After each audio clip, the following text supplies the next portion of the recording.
Hello. Hello, Doug mover. doesn't make it. Doug. I'm here. Welcome back. Freshly shorn. Oh boy, yeah, he's shiny. Very. We need makeup. We need more than makeup, dude. Thank you. Maybe a little Botox around the. Just look like this all the time. Yeah, exactly. Everything's a surprise. Tallywog. Another F-35 crashed. Oh boy. It was a Marine jet. Oh. Shocker. For everyone. Yeah. Hello, people who watch us. Yeah. It's Monday. IG team that watches us also. Oh yeah. I gotta remember that. All right. Yeah, you got to remember that, Gonky. I say that as a reminder to you, people who are important. Yeah. And also impressionable may watch. Yeah. So we have to be careful. How are you? What's broken this week? Dude, we're good. We're good in the Gonky house, man. No, it's dude, obviously we had our monthly service this weekend, defending freedom. Our monthly service to our country. Sorry. No, it's good, dude. It's a good weekend. Got to see, got to see some friends, got to see you. Cheese fries. Yeah. No. The Reef. We go to two places, Outback and the Reef. Yeah. Mover gets all the ranch. Both places. At both places. That's correct. Yeah. No, it's good, dude. It's a good weekend. Hot. And then tomorrow I get to hang out with Wombat and the family. Wombat. Yeah. So he wanted me to tell everybody hi and that his mom's doing well. So that's awesome. Yeah, well, he posted on X that she got a new car, a Volvo. Very safe. And is cancer free. That's awesome, dude. So so he's pretty happy, and they're doing a little family beach vacation. So we're gonna go down, see him tomorrow, let the kids play. Our kids are like almost exactly the same age, which is kind of scary. But yeah, so it's been a good week, good weekend. How about you, Mover? What's been going on? I don't know. I had to leave my facilities to go That's right. to drill. So that chair got a break here the whole time. Yeah, the chair finally decompressed from its normal, slightly squatted position. Yeah, sitting in it. The impression of your rear end in that seat was gone for 2 days. Yeah, selling it on my OnlyFans if anybody's interested. Trying to make some extra dough here. Yeah. No, man. I did a lot of work. Yeah, you did. Thank you, by the way. Inspecting and complaining. That's what I do. So where we live in, my friend. I did forget last week. I told him I was going to give him a shout out. But so Hornet Sim Shop reached out to me, and unfortunately, I don't have the room for this setup. But check this out, dude. I think you do. What? Oh, no, dude. For your nerd machine. Yeah, for your upcoming nerd machine creation. Does that come with my new house? Comes with nuptials. Come with a divorce attorney. But anyway, I just thought it was cool. Awesome. He's making this thing, and I told him, hey man, I'm really sorry. I don't have the room for it. Based on my current setup and trying to do race cars and fly and all that, and how, but I said, look, I think people should check it out. So there you go. I mean, dude, that is awesome. If I were 12-year-old mover, this would be incredible. But how would 12-year-old mover fund his I listen. Stuff's expensive, isn't it? I mean, this looks like some pretty 44,740. I don't think that's a real price. I think that's a placeholder. $129. $179 for that thing I just showed you. Yeah, that's still quite a bit of money for a little kid. But yeah, no, I see what you're saying, man. That's I mean, if I had a larger house and not a wife that would divorce you. If I was single. A wife that absolutely hates the idea of her husband being a video gamer. Pretty much. Yeah. If I had, yes, exactly, dude. There's no way around it for me. I said I have to live vicariously through you, mover. Buy it. Tell me how cool it is. I'm not, because I don't have the room for it. Doug would be our remaining option. Doug, you're the one. VR. Yeah. Well, I guess you could use it with VR, because if you got everything lined up, you know, you're actually touching a button. Or if I get VR with masking, but I'm not there yet. Oh, really? Is that where the image kind of jives with like real buttons that you? Yeah, AR with masking, so you can like, tell it where stuff is, but then it, yeah. Does it work pretty good? I don't know. I haven't tried it yet. Wow, that's amazing, man. The promo videos are great. I'm sure. I'm sure. It's probably a pretty attractive payment plan too. Well, if you fund your burners. Dude, burners are fixed, bro. I got all 4 cooking now. You plugged it in finally? Dude. You know, the crazy thing is I have come to distrust AI when I'm chatting with it. Yeah. I literally took a picture of the underneath that burner and it told me, it's like, you need to plug this in. And I told it, no, that plug-in doesn't go anywhere because they make these burner tops for various ovens. And then when I got frustrated and I was going back together with it, I was like, I actually think this does plug in here. And I did. And the stove worked great. And then it said, I should have pushed back on what you were saying. I'm like, yeah, you should have. so I'm sorry you think this way.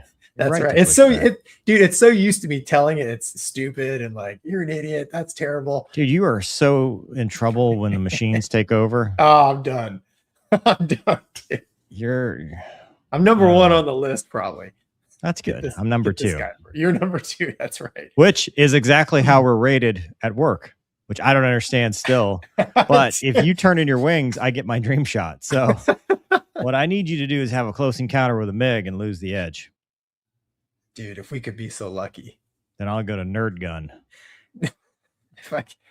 If we could only be so lucky. I'll be able to speak the nerd language of Gonky. Well, your PT test is I need you guys to get your evals and awards done in get your forms in at an appropriate time. So Doug, we're you know, we say our piece at the end there in front of everybody. And like I had like 3 or 4 things I wanted to pass. And as soon as I started talking like a nerd, like Mover is just looking at me and I'm like, nope. Dude, I was so close to yelling nerd. And I was just like, you know, if I do this, that would be appropriate in a fighter squadron. In a fighter squadron, it would have 100%. In where we were with the 06s and other staff people that don't necessarily understand the culture. Yeah. A handful of people would have laughed. The rest would have been appalled. It does cry out for some candid video, though. No, but I could literally see Mover like, I'll never live this down. I got to stop. I was getting antsy. I couldn't. It was everything I could. And I wanted to, as I usually do after I said Gonky, what would 22-year-old Gonky say about this? Oh, dude, 22-year-old Gonky would hate me. 100%. But you've grown. Yeah. You sound convincing. Like it's almost like, what is it? Like I know what I'm talking about. That's what I'm going for. No, when the guy does the debate, he's like, what happened? I blacked out. Because I think he just blacks out and he starts talking nerd and then he's like back and you're like, what just happened? That's how I used to brief, dude. Remember how I read the awards? I just and then we're gonna like me reading French. I just memorized stuff and I hit the play button. Like I can't stop. Don't ask any questions. Like once we start going, we're going. So yeah, amazing, dude. It's terrible. Yeah, Douglas, how are you? Our command is awesome. They're the greatest people in the world. This is my favorite place. I always say this. Like it's hard to get there, but once I'm there, I'm like, I love these people. Like everybody's cool. Everybody's nice. They try to help you. It's weird. They're very helpful. So weird. They're not mean. No, dude. They're not trying to, kick you out, give you paperwork. It's like, I don't understand your tactics. I know. I'm just going to stand here. I know. What do you mean? What do you mean you Yeah. like me and you need more? What? I feel, yeah. We had a saying, in the Navy. It's like, man, that lead group showed me a lot of leg right now. Don't take the bait, Yeah. So Not mover. I shoot all the missiles. I know. I'm taking the bait. We're going in. Plant bonsai. Let's go. Fox 3 Winchester outright. Dude. Hey, Doug. How's Howdy. the Tesla? I'm still loving it. Great. I've officially reached the point where I'm sick of summer, though. Dude, it cooled off today. Yeah, dude. It was gorgeous this morning. Amazing. It went Wonderful. from like 97 down to 92. Hey. Yeah, but man, I'll tell you, the difference it makes with the low humidity. 100%. It was 70 degrees this morning when I was walking Luna. So nice. Yeah. Just so Gonky, you want to know what I did after dinner Saturday night? It's PG, by the way, just so everybody knows this is a PG story. I don't hear about your other channel, but go on. I went for a run. What? On base, yeah. The heat index was 103 at 7:45 at night when I went for the run. Wait a minute. After the whole basket of fried pickles and the... That's correct. Oh my goodness. And you held it Yeah. down? 7:30. Oh, it was tough, dude. It was How tough. far did you run? The Keesler elevation changes are like 6 inches. Oh, yeah. Like it's not much, but I felt like I was going up a mountain. How far did you go? I went down. I was only like a mile and a half. Oh gosh. Because I went down like past the gym. Like I went around the gate, past the gym, came back up around. I think my watch said it was like 1.6 or something. You're a better man than me, dude. Oh, dude. I was sweating. I can't run, so. Yeah, well, I can't run well. So. I can't believe you did it, dude. We ate so much. Oh my gosh. Yeah, I know. Dude. I know. Anyway, let's see what the kids at home are saying because I've promised we're going to. Oh, I already blew the promise. 14 minutes. Yeah. Remember how I said in the first 10 minutes we're going to get to the first topic? Yeah, good luck with that. Get back on timeline. We got to lock in.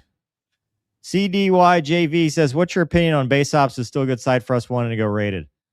Full disclosure, I have not been to, it's called flyingsquadron.com in many years. I don't have anything against it. I don't know anything.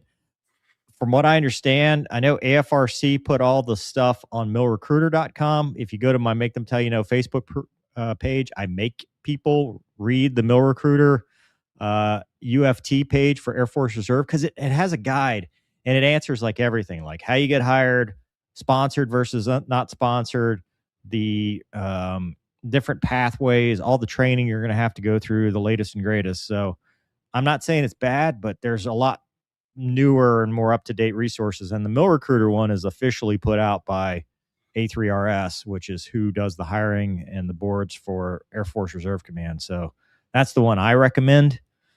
However, I'm not going to say it's wrong. I just don't know. I haven't been. Gonky, you never went to baseops.net, did you?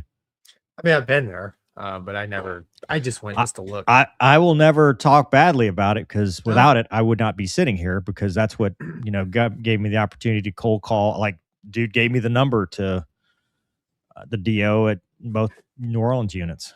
Yeah. So Mavis says, hello, Mover and Gonky. Wow. Thanks for the amazing show. I had an amazing birthday last week with blessings beyond belief. Happy birthday. God is good. Do you have any stories about Navy Seabees? My father was deployed as a CB in Iraq and Afghanistan. Tomcats. I took a PT test at a CB base. That's the only story I have is taking a PT test at a CB base.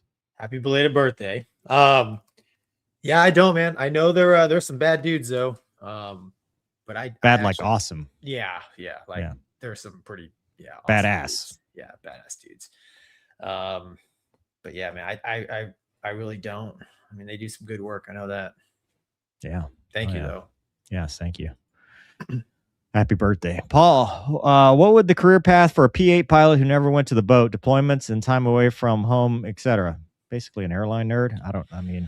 Well, if you're a P8 pilot, a lot of those guys still go to the boat.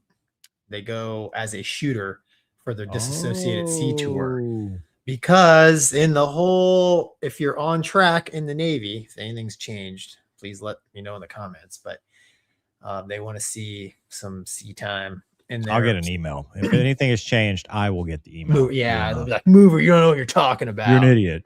Yeah, when it's actually me. Anyways, yeah, so a lot of the shooters were P3 types who were just getting it. That's part of the dissociated Z tour. So after they'll do their fleet tour, shore tour, dissociated Z tour, department head. But yeah, deployments, man, I tell you what, they deployment wise, I bet they're busy. Yeah, and they're good. It's not like, deploying on the boat. They deploy to like, Spain and Japan and places like that. So I've never, maybe I'm a little biased, but I've never heard great things about the community itself. But again, that's probably not true at all squadrons. But I think a lot of them end up like in T6s. Yeah. Yeah. So the P3, P8 and the TACAMO community, I had friends in all of them, and they all told me that it is very much a NFO, non-flying officer, WISO, driven community, which for a pilot isn't always the best thing. But if that's what you want to fly, man, go do it. 7.3. I'm sure there's some good units out there. I'm sure it's really, what you make of it.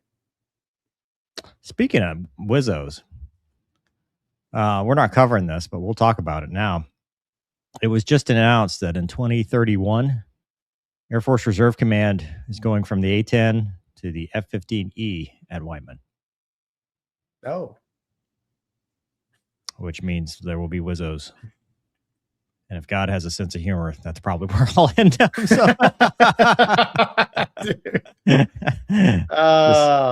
I was thinking about that, like, oh boy. The E, they're putting the Strike Eagle there. Strike Eagle. Yeah. Yeah. I'll move over. I told T-Bear that, and he goes, well,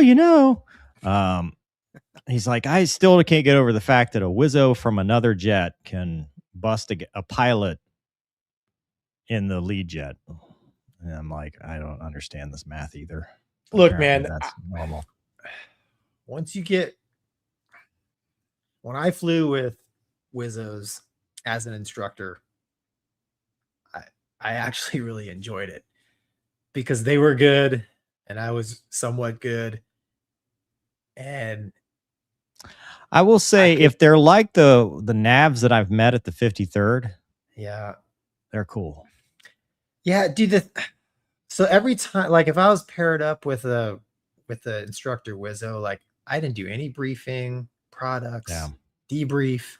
Well, that's because you bully them, though. You are naturally a bully that they were probably intimidated and afraid of you. No, not back then, because I needed them to do that stuff because I didn't want to do that stuff.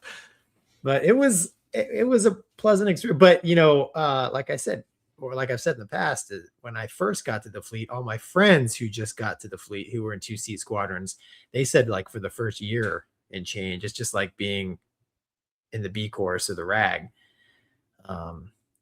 because they pair you up with a really senior WISO and they're constantly telling you your joint up sucks, even though they don't know how to do a joint up. But I digress. It's not all bad. Thank you for your story. Sorry. Julie says, hello, boys. Hello, Julie. Is that Australia? Hello. Yeah. Hey. I don't know. Hey. Our pilot says, how did you guys meet and come to do the show? We should have got our story straight before the show.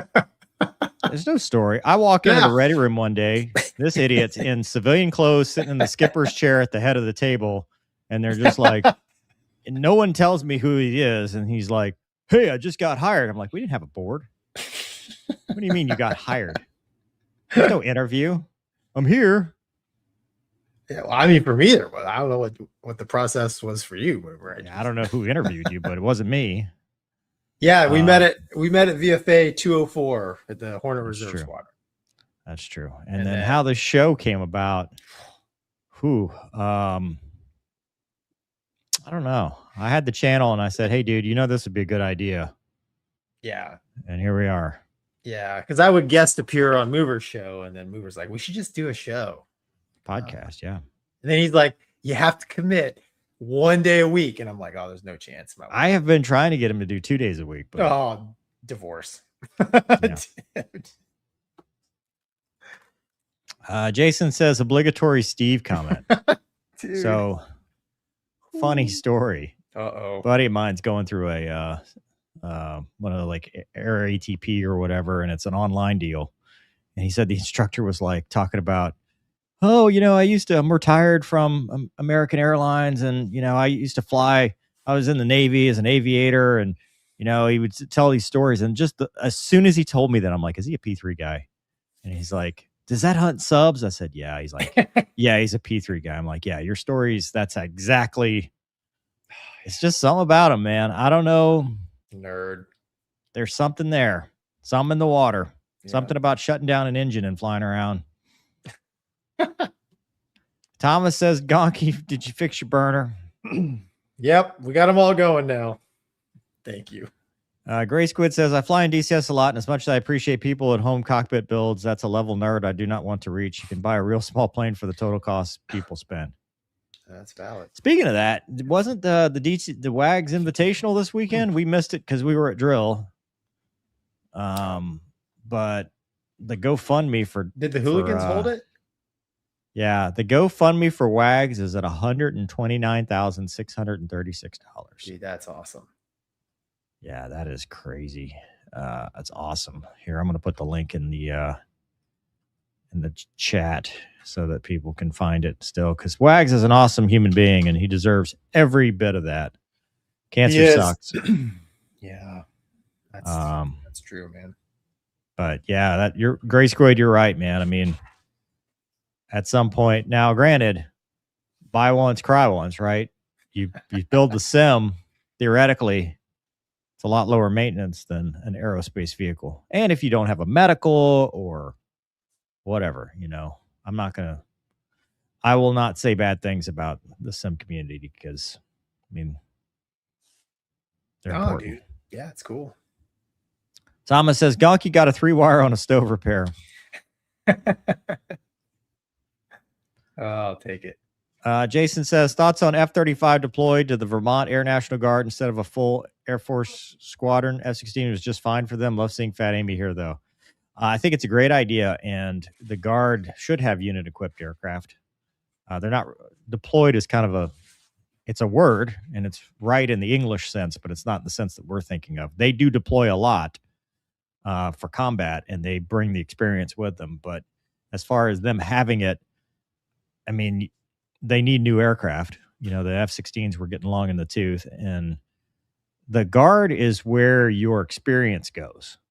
So having unit equipped is very important for our national defense, more so than people realize. So I 100% support Vermont, Florida.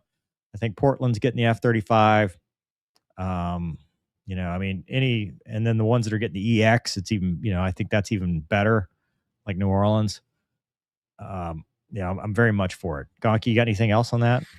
No, man, you covered it. I mean, like you said, man, as much as we love the F-16, like you said, it's getting long in the tooth. They needed new jets. Yeah, the only alternative is to buy new F-16s. And actually, if you start looking at the cost breakdown, a new F-16 is almost an F-35. Like the cost of the latest and greatest is they're very similar. So 100 million. Yeah, they're pretty close. Yeah. Gonky still need the no free trip shirt. Yeah, Gonky. I know. We're on it. Get my team on it. Chat GPT. Thomas says, Mover, has there ever been a Luna call sign? A Luna call sign? That is her call sign, isn't it? What's her real name? No, he's asking, like, has a fighter pilot ever had the Luna call sign? That is the call sign of my main character in Project Virtus, which is named after my dog. So I did make it an acronym. You can read the book if you want to find out what it is. But I've never heard of a Luna. I've heard of people last name Luna, which is funny because at the sheriff's office, there's a dispatcher named Luna. And so if I go to the back gate, I buzz in, I say, hey, I'm here with Luna. And if somebody who's on shift with them answers, they're like, no, she's right here. What do you mean? Is this a scam? Like, no, the dog, Canine Luna, the dog. Identify yourself. Yeah. Authenticate. Hostile. Stupid Magnet says, Mover, how's the Mustang going? Well, I got an email that said that I am not eligible for the super fancy version, and the peasant version I have been moved to May of 2027 if I would like to still purchase one at that point. What'd you tell him? Nothing. What do you want to say? I'll assess in May of 2027.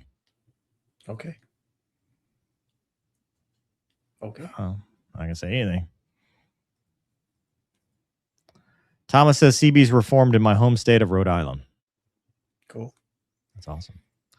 Paul says, sorry, Gonky, I'm 71, retired AMT, 26 years American Airlines, pilot, 250 hour, no longer flying.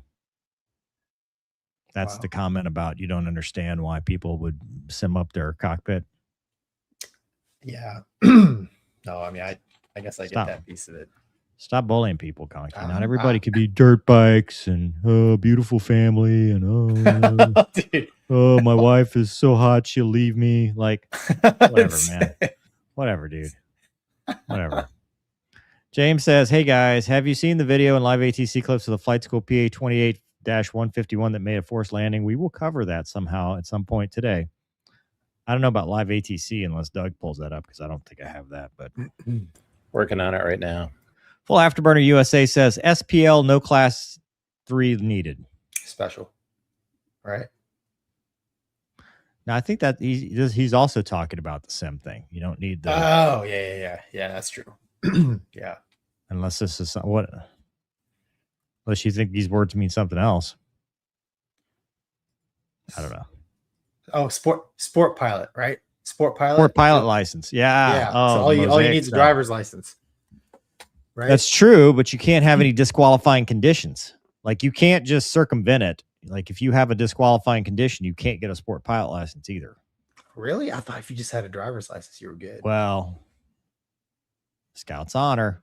You're supposed to go to a doctor and get like it's Scout's not honor. right. Dude, Ethor says Wag said whatever he doesn't use, he will give to cancer research as well. Straight up awesome, dude. That's awesome. So never mind. I don't want to go on a rant about cancer research. Follow the money though. Yeah. Like the research is not, it's not a lack of funding that cancer research has. It's a lack of willpower to, anyway. Emerald Cactus says, how does Red Bull have enough money for their Air Force? There are not enough energy drinks in the world for an F1 team and a private Air Force with a P-38. Au contraire, mon frere. Yeah, disagree. But yeah. You've obviously never been around the military and how much energy drink usage goes on. Yeah. Tom.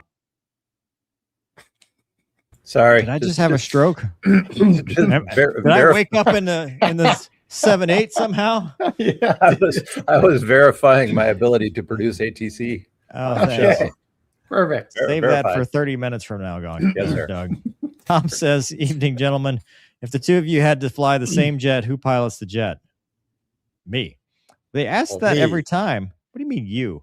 I have documented evidence of this. Me.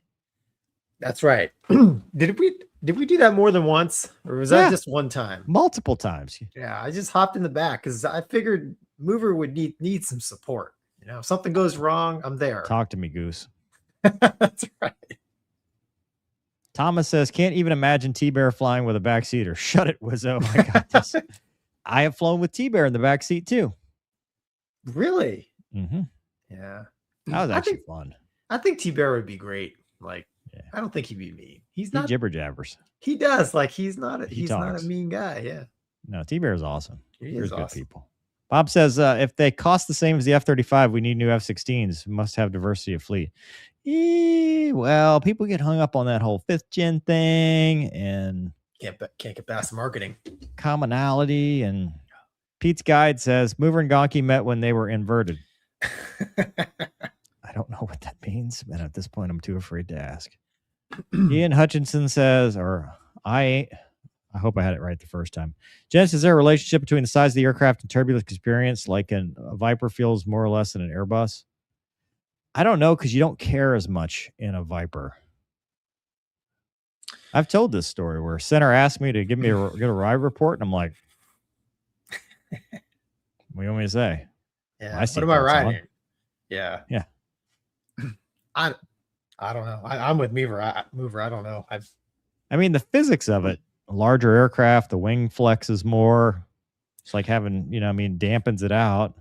I think the wing loading has something to do with it. I don't know. The guys, some of the guys I've flown with who've flown like MD-80 and like like other airplanes have said that like the Airbus is more prone to turbulence because it's got a big kind of a straight wing on it. But I don't know. I'm with Mover. In a fighter, you don't care. I mean, these are the least. The only people that care about light chop is Delta.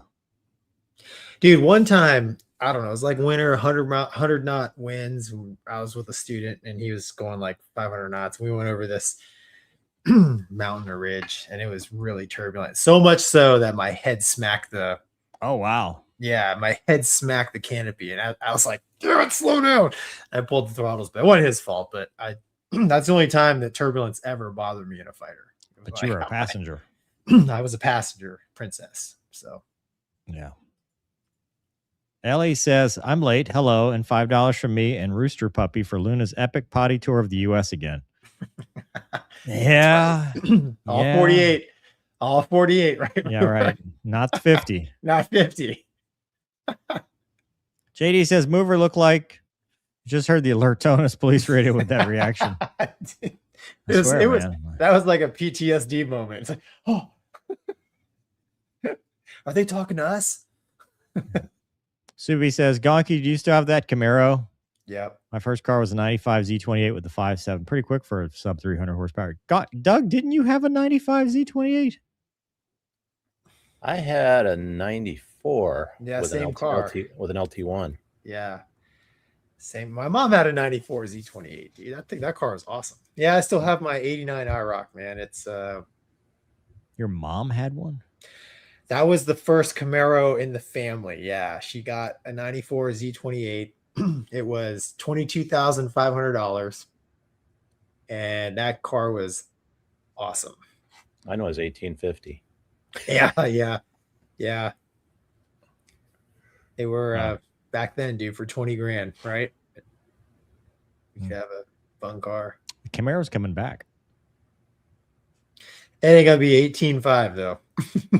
Probably not. Yeah. Can't even buy a tire. No, dude. All right, to the topics at 35 minutes. We were close to the 10-minute rule. All right, breaking news. Marine F-35B has crashed. Nightmare 2-1 at Miramar crashed during what appears to be some kind of sidestep operation at Miramar, which we have done in the past. Doug has the audio from New Area 51. 15 miles, I left, 2 far right. That's 2 far left, close enough. Alright, 2-1, Fox Tower, before cancellation of IFR and sidestep. IFR, sidestepping, 2 far left. Alright, 2-1, IFR cancellation received. I'm going to 2 far left, and 270 X4 this way, as I said. Light winds.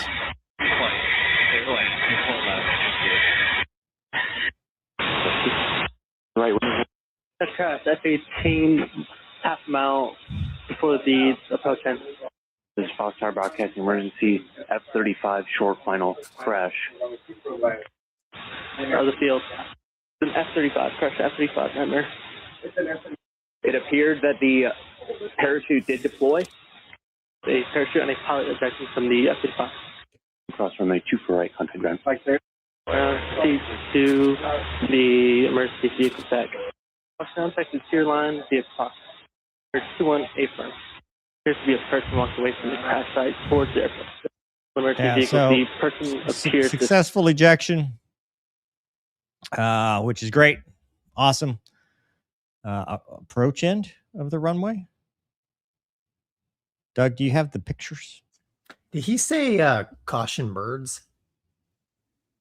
I did not hear caution birds, but it was very garbled. So there's the wreckage. You can see it looks like the lifting fan may have been in the VTOL configuration or Stovall. I guess Oh, it's not yeah. VTOL, but it is STOVL. But you can see the fan, the hood's doors open, whether that's from just how it crashed or whatever. But it's mostly intact. You know, which indicates a slower speed impact, especially after ejecting. We have covered the F-35 before, Gonky. And when it gets, now he's flying the ILS, which is forward motion, but when it gets into its hover modes, it will throw you out if it thinks that you're out of parameters for survivability, which means it will auto eject. I'm not saying that's what happened here, but there are scenarios where, you know, you don't have really a big say in what happens. This is happened before in that the spatial D that we talked about, where the F-35 ejected, or the F-35 pilot ejected, transitioning from a STOVL mode to normal flight, and the plane kept flying. So, I said the same thing then about, you know, it has that mode. I'm not saying that's what's happening here. I just point to the fact that the doors open. It looks like it was kind of a slow flight scenario as he was approaching. Parallel runways at Miramar, we've flown there before. We've done the Missile X there, sidestepping from one runway to the other, which means, you know, you're approaching on one, you go visual, and then you go to the next runway. I don't know, Gonky, what do you think about this? Yeah, I mean, in any airplane, right, the most dangerous time usually is takeoff and landing, because you're kind of close to the ground like that. And then, you know, like you alluded to, it does look like that the fan door was open, so maybe transitioning from airplane to hover mode, or whatever you want to call it, which I don't know a lot about transitioning to modes like that, but you know, I would say that's probably a pretty dangerous time. And what you're alluding to as far as auto ejection, there's just probably some regimes where engineers have calculated you just don't have enough time to process what's going on and pull the handle and survive, so they program it for you. Not saying again that's what happened here, but it does look like the airplane was probably pretty low energy state because it's relatively intact. Kind of just again flat. just pancaked on the ground. Good news is the pilot was able to eject and survive, so the odds are really high, given that the airplane's in decent shape for crashing and the pilot's alive. They're going to find out what caused it, and hopefully they can make some changes so this doesn't happen again, because you know, expensive airplane. And obviously, man, anytime you're low to the ground, low and slow like that, even with ejection seats, I mean, it's always dicey. So it's good to see the pilots out, but it's sad to see, you know, another $100 million jet smoldering there at the end of the runway. But I mean, they're still building airplanes, so I'm not a STOVL guy. Yeah, I'm a helicopter guy who also flies jets, right? So I think about this in terms of helicopters. You know, I have seen the F-35B. You know, they'll come in and do the STOVL landing where they'll put the fan out, they'll configure, and it won't be like a vertical, but it'll be like super slow. And at least in the helicopter world, the slower you are, the more thrust it takes, right? Comparatively speaking, like when you're going fast, it's called ETL. The airflow kind of creates its own lifting body, right? It makes airflow over the rotor, which is basically like wings. It flies like an airplane. I would assume with a STOVL aircraft like the F-35, if you're landing it fully normal like an F-35C or an A, you're carrying more speed, so your landing roll is there, but you're also generating lift, and you're not putting as much of a load on the engine. The reason I say that is because in those configurations, I can see critical areas where if the engine hiccups, or if it catches a bird or something happens, you're in a state where you don't have enough forward lift to use the excess power demand is so high that you cannot continue. And either, you know, you get that nose high attitude, which we talked about is kind of what triggers the automatic ejection, or you just initiate ejection yourself. I'm sure they have their own parameters of when they eject. So that's stuff that they're probably going to look at is, you know, what the engine was doing at the time. And it's a very dangerous place to be because, as we know in ejection seat envelopes, you know, it is a 0-0 seat, but a sink rate is a very bad place to be when you're trying to jump out. Plus, Miramar is surrounded by city, basically. Miramar in the summer, high, hot, heavy. Well, high density altitude. Yeah, that too. But the fact that the airplane crashed on the field. I mean, it's not high elevation, but it's high. It's heat, right? It's a hot summer day. Yeah. I don't know. I mean, less performance. I don't know how hot it was that day or what the wind conditions were, but the wind was calm. So, you know, there's part of it right there too. But it definitely looks like a low speed, very flat. The crash site looks like the crash sites where we watch those Russian aircraft that pancaked in when they spin and they land nearly vertical. I mean, that looks like a nearly vertical impact. Yeah, there's probably a lot more airplane left because probably the crash crew got there quickly. Yeah, right? put the fire out. It Yeah. did start a grass fire. Oh yeah, around it. Yeah. But I see some people in the chat going, "Why do we need a VSTOL aircraft?" Exactly. I'll die on this hill. Why do the Marines need a fighter at all? I ask this question every time. I get it. Like, people are like, well, you know, the LHAs and they'll be out there. They never are, though. I know. Like, historically, it never happened. Like, there's never been in the last 30 years, to my knowledge, a situation where they're like, we needed a 5th gen to go land forward deployed, that the Air Force is not available, the tankers aren't available, and the Navy doesn't have a carrier battle group hanging out off the coast to assist. A real carrier. Right. An actual carrier with real jets. Right. Like, I've never, maybe it will. And, you know, we need that. The only time in history was that I can remember is Falklands. when the British. That's it. Yeah, that's it. That's the but that one was time. that was their only choice. They didn't have Right. They didn't have big. If they had a carrier battle group, they'd have brought that. 100%. Like, Yeah, what? exactly. What are we doing? Oh, I don't know. I'm sure. What do we know, though, man? What do we know? Yeah. I don't know. I'm gonna get the hate mail for sure. Because every time they're like, "Mover, you're ignorant. You should know that they should be able to land." I'm like, no, we really don't. Yeah. Well, we covered it a few months ago. The Marines have had a moment of sanity and changed their. They bought the C. Right. They're like, oh, wait, we don't want as many of these B models. Let's buy more Cs. Yeah. Yeah. Which is a moment of clarity on their part, which is refreshing to see. Garrett says, Mover, you're correct. With more powers is Stovall. I just saw B model land at Quantico and it burns a lot more fuels, putting off a lot of heat and rotating engine. Also, USMC Aviation is older than the Air Force. Well, to your first point, thank you for saying I'm right, because I like that. For your second point, that's your opinion.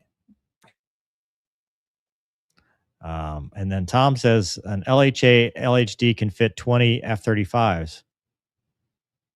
How many F-35s can a carrier fit? Like a real carrier? There's like 90 airplanes on it. Yeah, let's just go with that. Yeah. We already have it. Yeah. I'm biased, of course.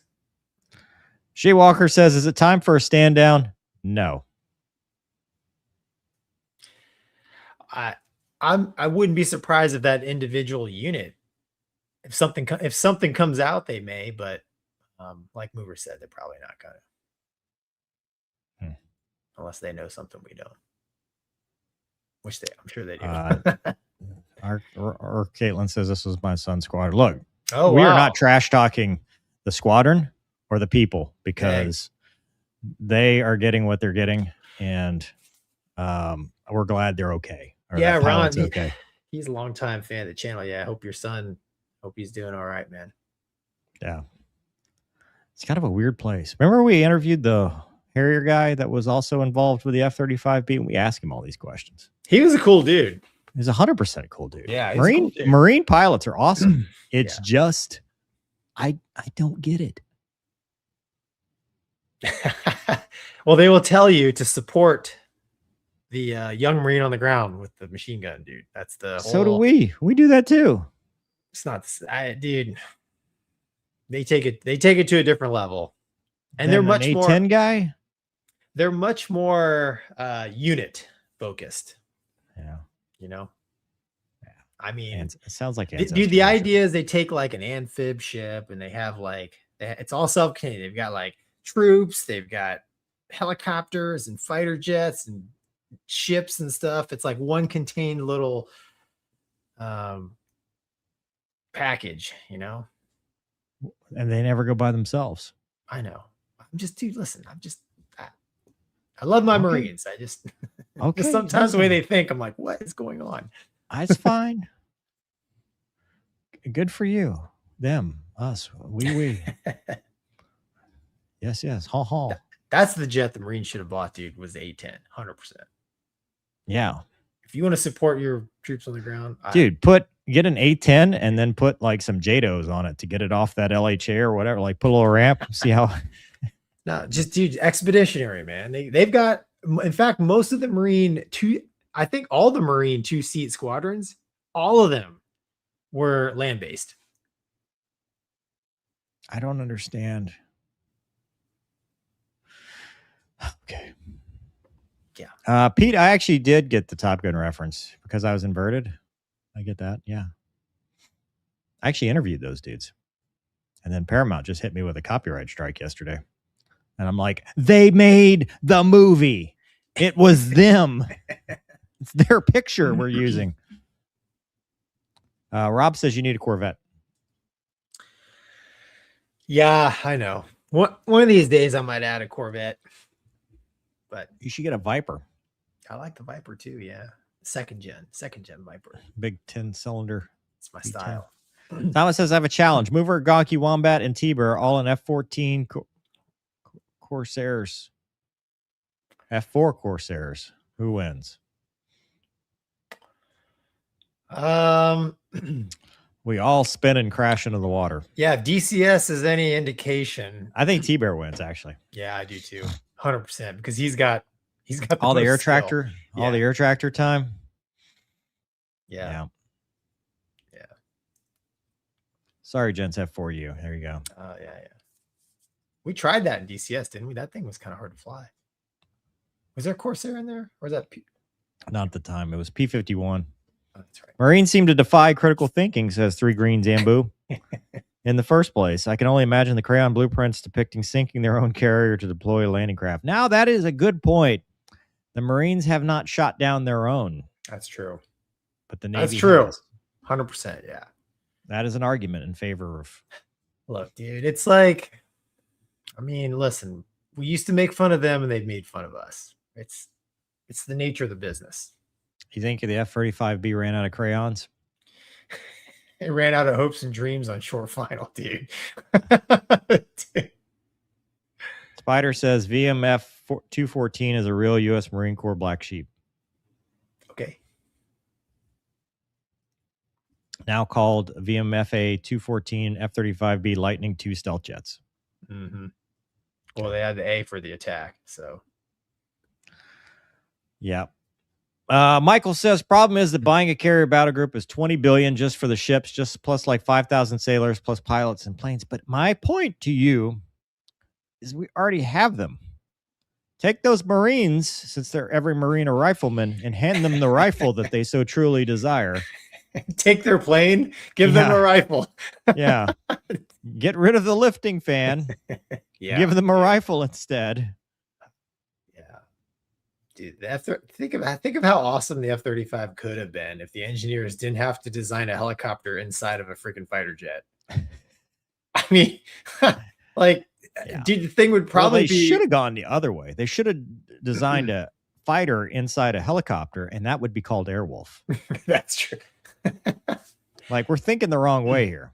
Either way, I don't know, man. I don't get on my soapbox again, but. Garrett says, interesting thing about the squadron is that's the only B model squadron there. Only C's at Miramar. It's a RAG, so it could be a new pilot. Yeah. All right. Well, dude, accidents happen. I mean, Dude, and there's no indication that this was pilot error. You know, I mean, like you were talking about, there could have been birds. Yeah. Although I'm wondering, when it goes into its VTOL mode, does it close off the front intakes and then become a, like, which way does the air? Dude, the big door up top seems to be a bird scooping device. You know, if he's moving forward, I mean, the bird dives in. It's a bird, yeah, well, dude, that's what birds do, right? To try to dodge, they tuck their wings and. Pete says the F-35 replaced the Harrier. The problem is we didn't need that either. That's right. Exactly. That's one more thing. We could have just let it we didn't need that. Yeah. Could have just let it go. All right. Did you know, Gonky, that the B-21 may deploy as early as 2027? It's amazing. So the only project that seems to be on time or early, the B-21 Raider, according to the Air Force Times, is set for a 2027 delivery to South Dakota at Ellsworth on ramp, which is next year. FY27 starts in October. General Dale White, Director of Critical Major Weapon Systems, said in Wednesday keynote address at an event at Dayton, Ohio. He also directs the direct reporting portfolio manager to the Deputy Defense Secretary. He also is looking at the F-47. But he said there were physical proof of our warfighting focused acquisition mindset can and will work. It's increased production capacity by 25%, boosting its delivery timeline. The deal between Air Force and Northrop Grumman, who's making the thing in the 2024 contract award, first bolstered the program with already authorized funding of $4.5 billion in a reconciliation bill, which was signed in fiscal 2025 as the One Big Beautiful Bill. For FY27, the historic $1.5 trillion budget requested $6.1 billion for the program. It began flight testing in 2023, with the second following in 2025 force moved to integrate weapons and critical mission system aircraft.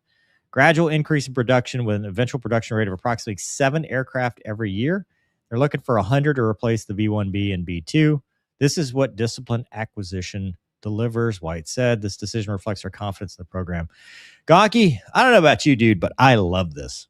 Yeah. This is the blueprint for every defense program. Like, how is it that we could do this here? I mean, Northrop Grumman Iron Works, but nowhere else.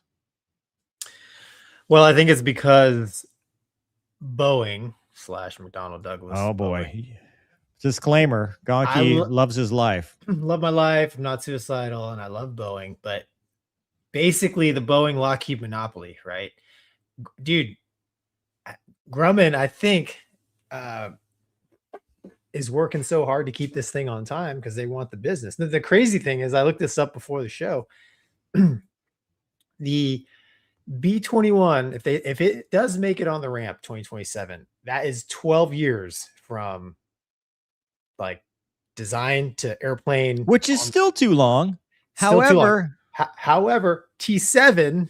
Oh my God. The T7 has had 2 more years in development, and it's not where the B-21 is. And it's a trainer, dude. It's a pretend airplane, right? I mean, practice. It's not the game. You're talking practice. It's a practice airplane, right? It's a practice fighter jet. Like 2013 is when Boeing started working on the T7. 2015 is when Grumman started working on the B-21, and Grumman, clean sheet, whatever, 6th gen, whatever, bomber, whatever, however you classify bombers, an actual weapons platform, dude, on the ramp in 12 years is a major step in the right direction. When you look at what is the T7 program, what is the F-35 program, right? So it's I'm with you, dude. I love it. It's refreshing. It's interesting that it's going to Ellsworth first, because extreme weather testing, we're going to find out how cold iron, how cold can cold iron be on this thing. Yeah. Because, oh my gosh, we're not going to Dias. We're not going to Whiteman. We're not going anywhere that has nice seasons. We're going to Ellsworth. Yeah. I mean, part of the part of certifying an airplane like that. They're going to stick it in the freezer. Oh yeah, they do it at Eglin. They do the testing. The real question is, can the pilot production and remember we were talking about how they were going to put Wizzos back in pilot training so that they could fly two-man in this one? Yeah. Can that keep up with this timeline? Like, because this is going to be fast by our own standards, and to be combat ready. It's one thing to put jets on the ramp, but to no kidding be a combat deployable and bed down the squadrons, dude, that is ambitious. That's a tall order. You're right, because maintainers have to. I mean, you have a whole. Yeah, it's a new airplane, so the entire logistics chain has to be brought up to speed. And then, dude, on top of that, you got a brand new weapon. And I would think that probably the weapon school nerds are already, nerding out on this stuff, but you don't want to like take a B-21 and do B-2 stuff with it, right? You want to do B-21 stuff with it. Right. So, not going to copy and paste the old 3-1. No. So, just taking advantage of the new capabilities of the new airplane. And that takes time, right? They got to test stuff. And I mean, obviously the envelope expands on that stuff as time goes on, but you're right. It's tall order, man. I don't know. We'll see. But I love it.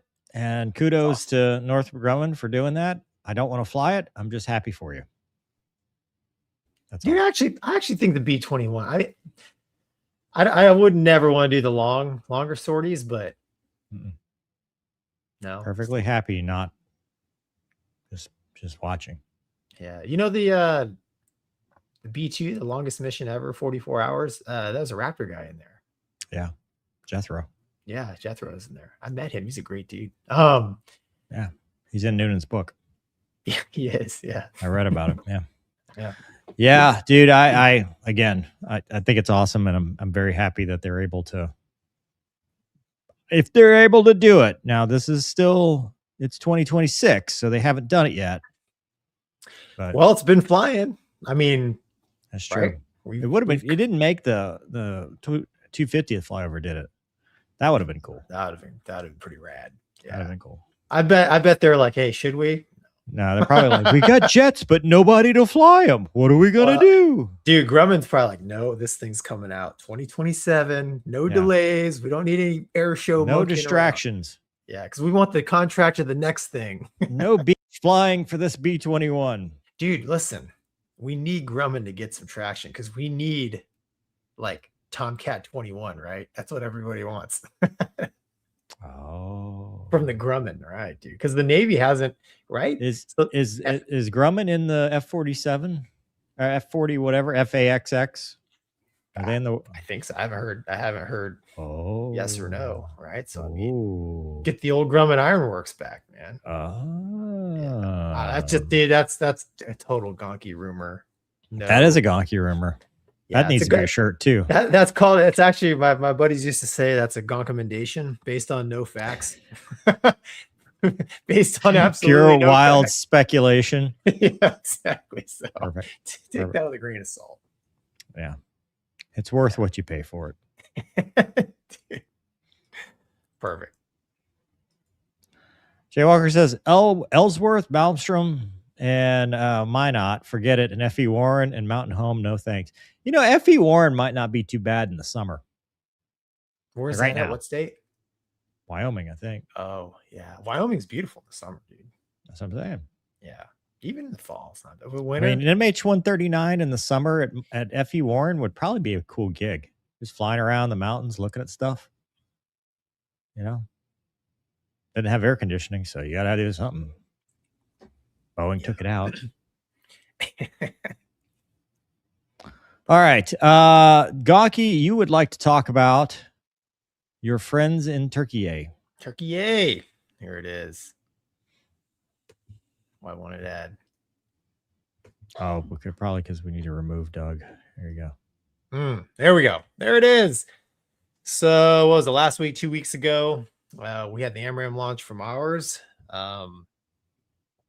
But now in Turkey, they have their UCAV drops munitions from internal bays for the first time. There's a picture of it dropping a Tabor 82 from its internal weapons bay. So that's pretty cool, twin tail.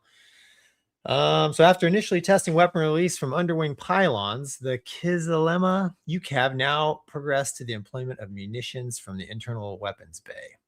So actually, Mover, I think it's the first time we've seen air-to-ground stuff, right, from drones. Right, at least from the internal stuff. I think they've done it from the pylons, but actually, this is pretty cool. Yep,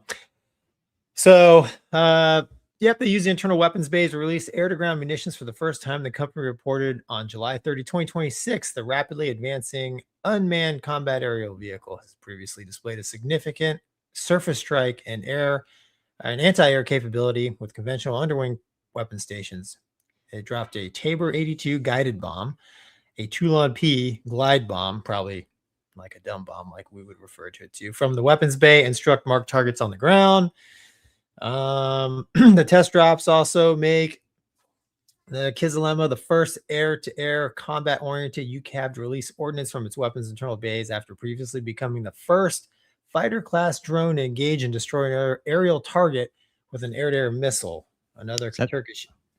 Is that the video? Yeah, we're getting there. Another Turkish UCAV, the Anka 3, has also released some bombs from its weapons bay back in 25. So the Turkish, dude, the drone industry here is doing pretty good here. Let me see if I can make it huge. Can you hear it? Yeah, dramatic taxi music. Yes. There it goes. Pretty aggressive takeoff. Look at that. Holy crap. It's Fighter Friday. Yeah. He's got to go somewhere. There it is. The Tabor 82. So is that like a GBU-38? I guess. Their version of it?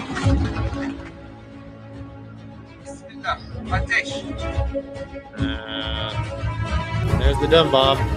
Oop. Unscorable at 6. It bombs like I do. And we'll work on that part. Yeah. So that. Big car. Yeah. So that's yeah, man. So honestly, that's pretty cool. We covered, it's probably been 9 months ago or so when they did the air-to-air with it.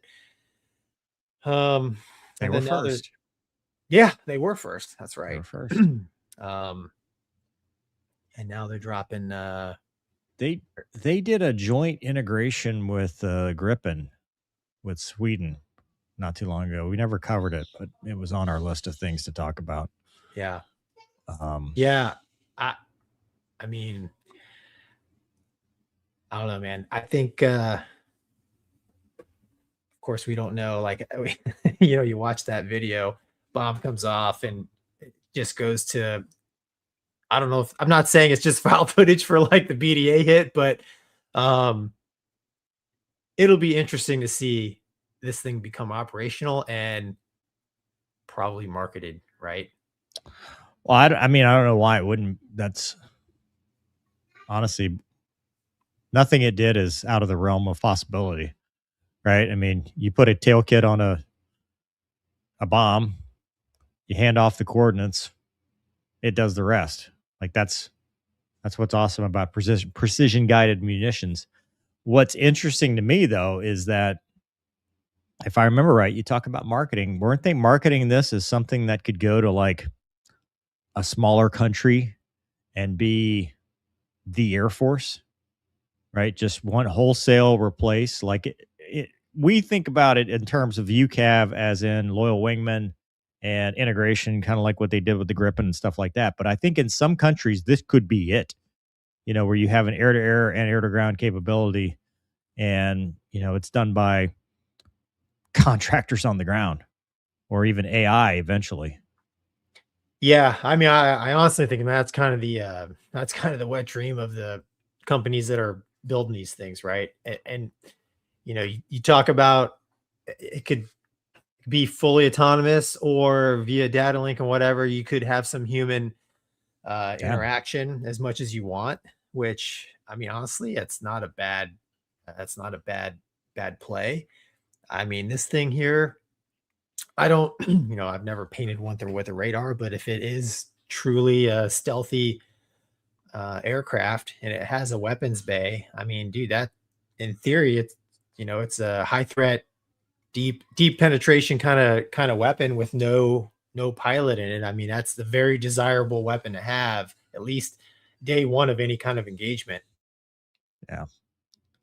Yeah, you could end up with the majority of your Air Force, and it's lower cost because you don't have to send people to pilot training other places and stuff. You can literally, contractors. Maybe the US version, if you remember, was going to cost like $100 million a piece, but they market it as you save the money on not having to train a pilot.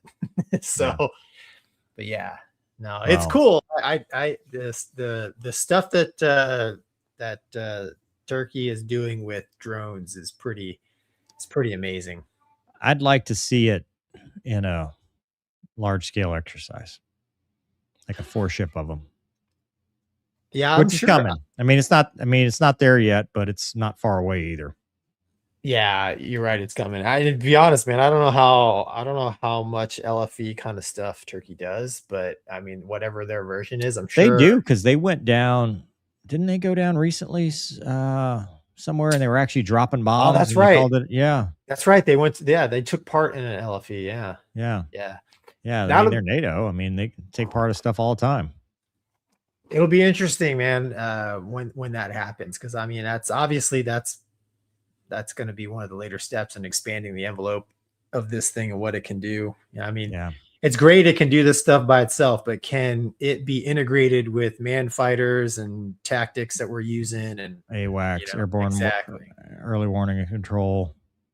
Your SAM, is the Gettysburg going to shoot it down?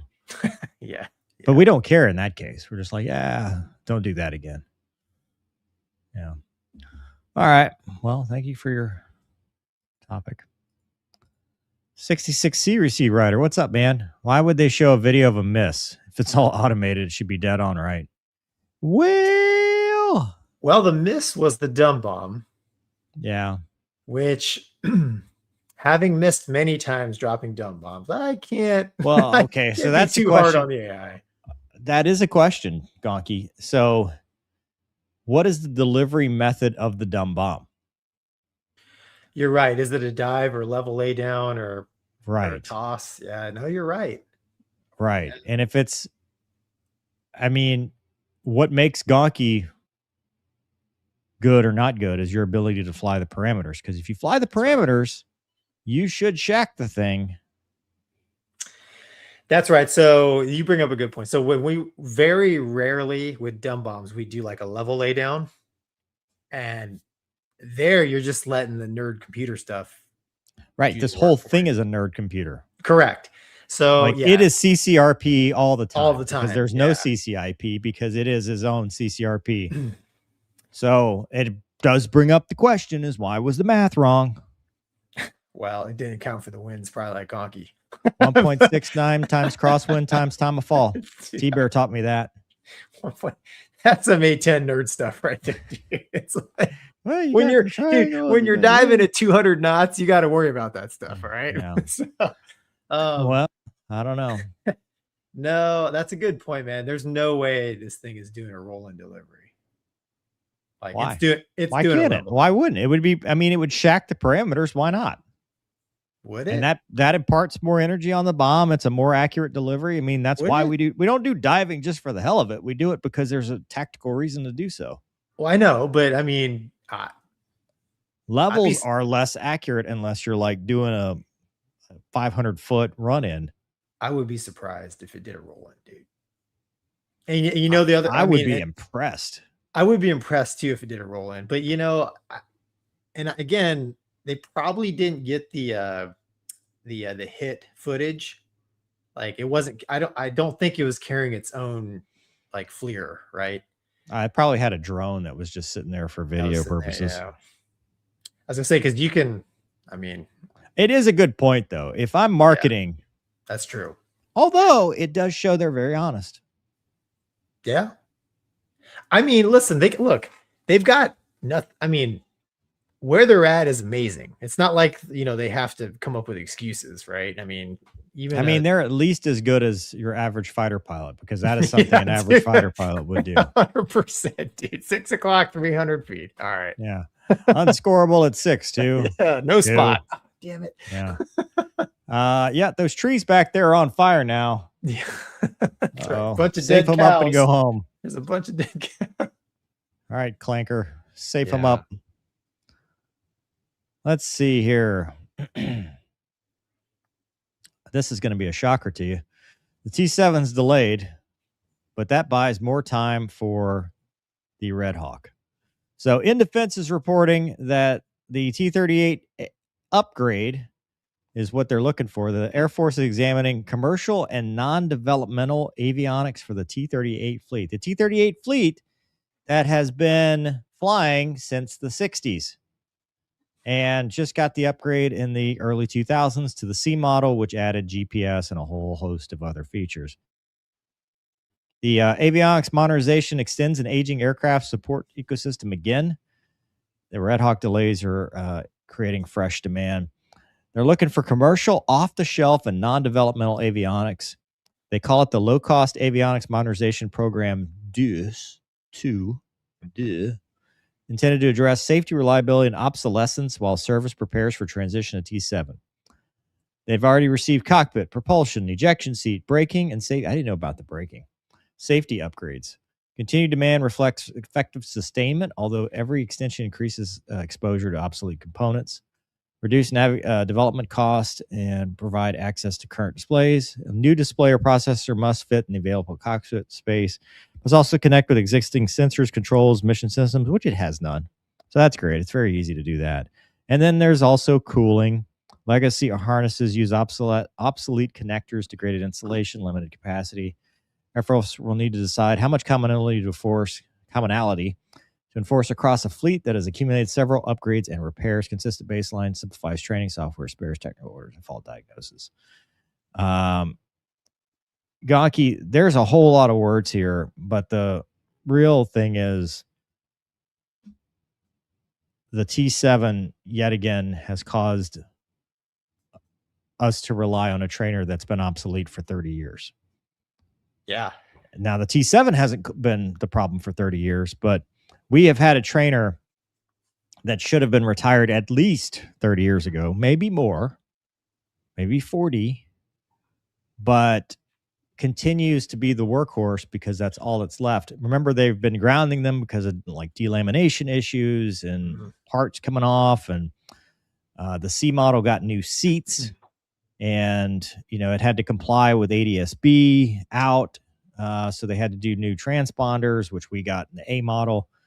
And now they're like, look, we're going to stick another Band-Aid on this problem because the T7 cannot do it. And in more recent news, which is combining stuff, the Air Force is now looking at taking away the engine manufacturing or acquisition from the T7 program and sourcing it on its own, which is another indication of the problems that this airplane's having, because originally Boeing was going to do both, and now they're not. They're putting on a brave face because every time you see anything, it's like, oh, T7 hits another milestone. But these milestones are so far behind. Like this airplane should have been on board probably in 2023 timeframe at the latest.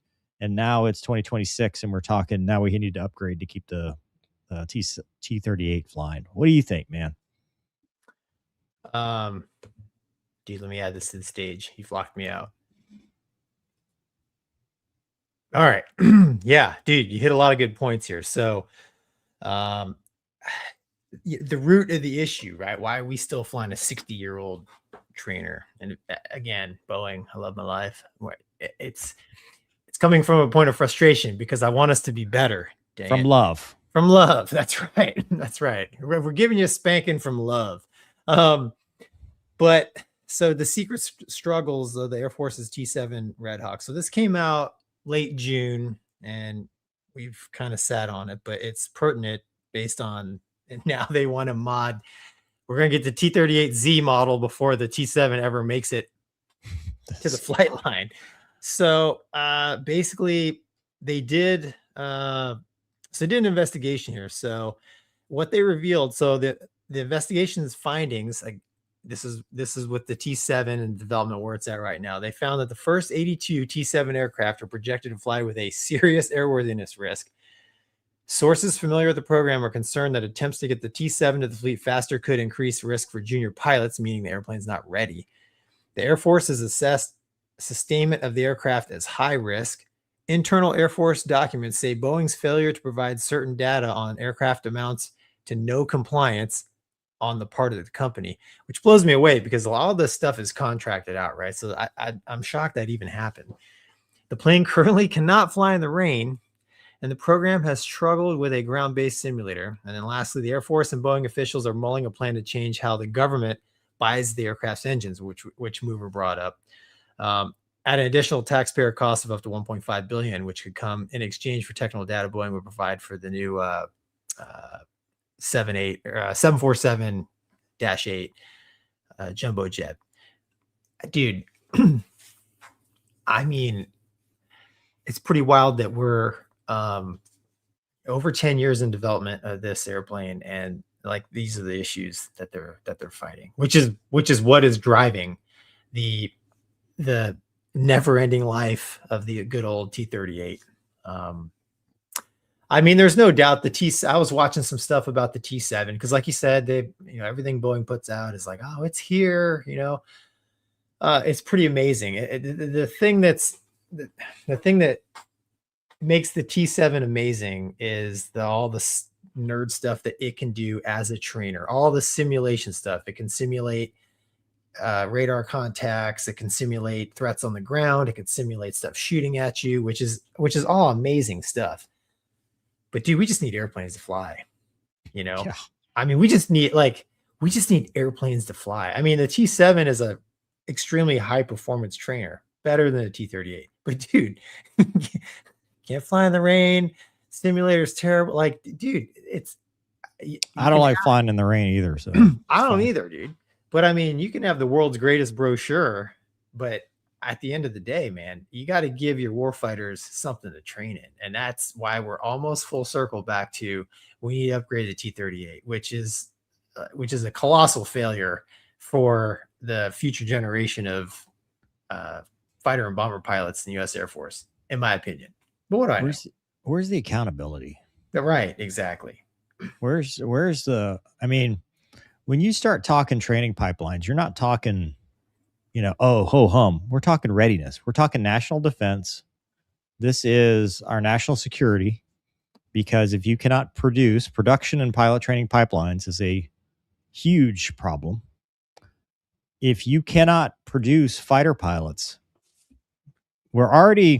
so for the longest time, we've had the top side of the curve or the top side of the chart that we have a retention problem, but we've never really had a problem on the front end as far as acquiring and recruiting.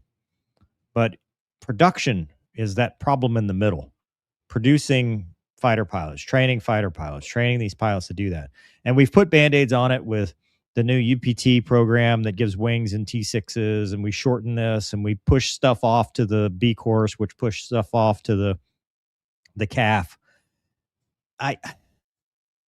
We're doing our pilots a disservice, because what does poor training result in? Mishaps. It results in aircraft losses. It results in, you're not giving people the tools they need to succeed. For the T-38, I mean, yeah, dude, go buy some Garmin stuff and put it in there, and I guess you're going to be fine. But that airplane was obsolete. I mean, dude, it's been obsolete since probably the 70s.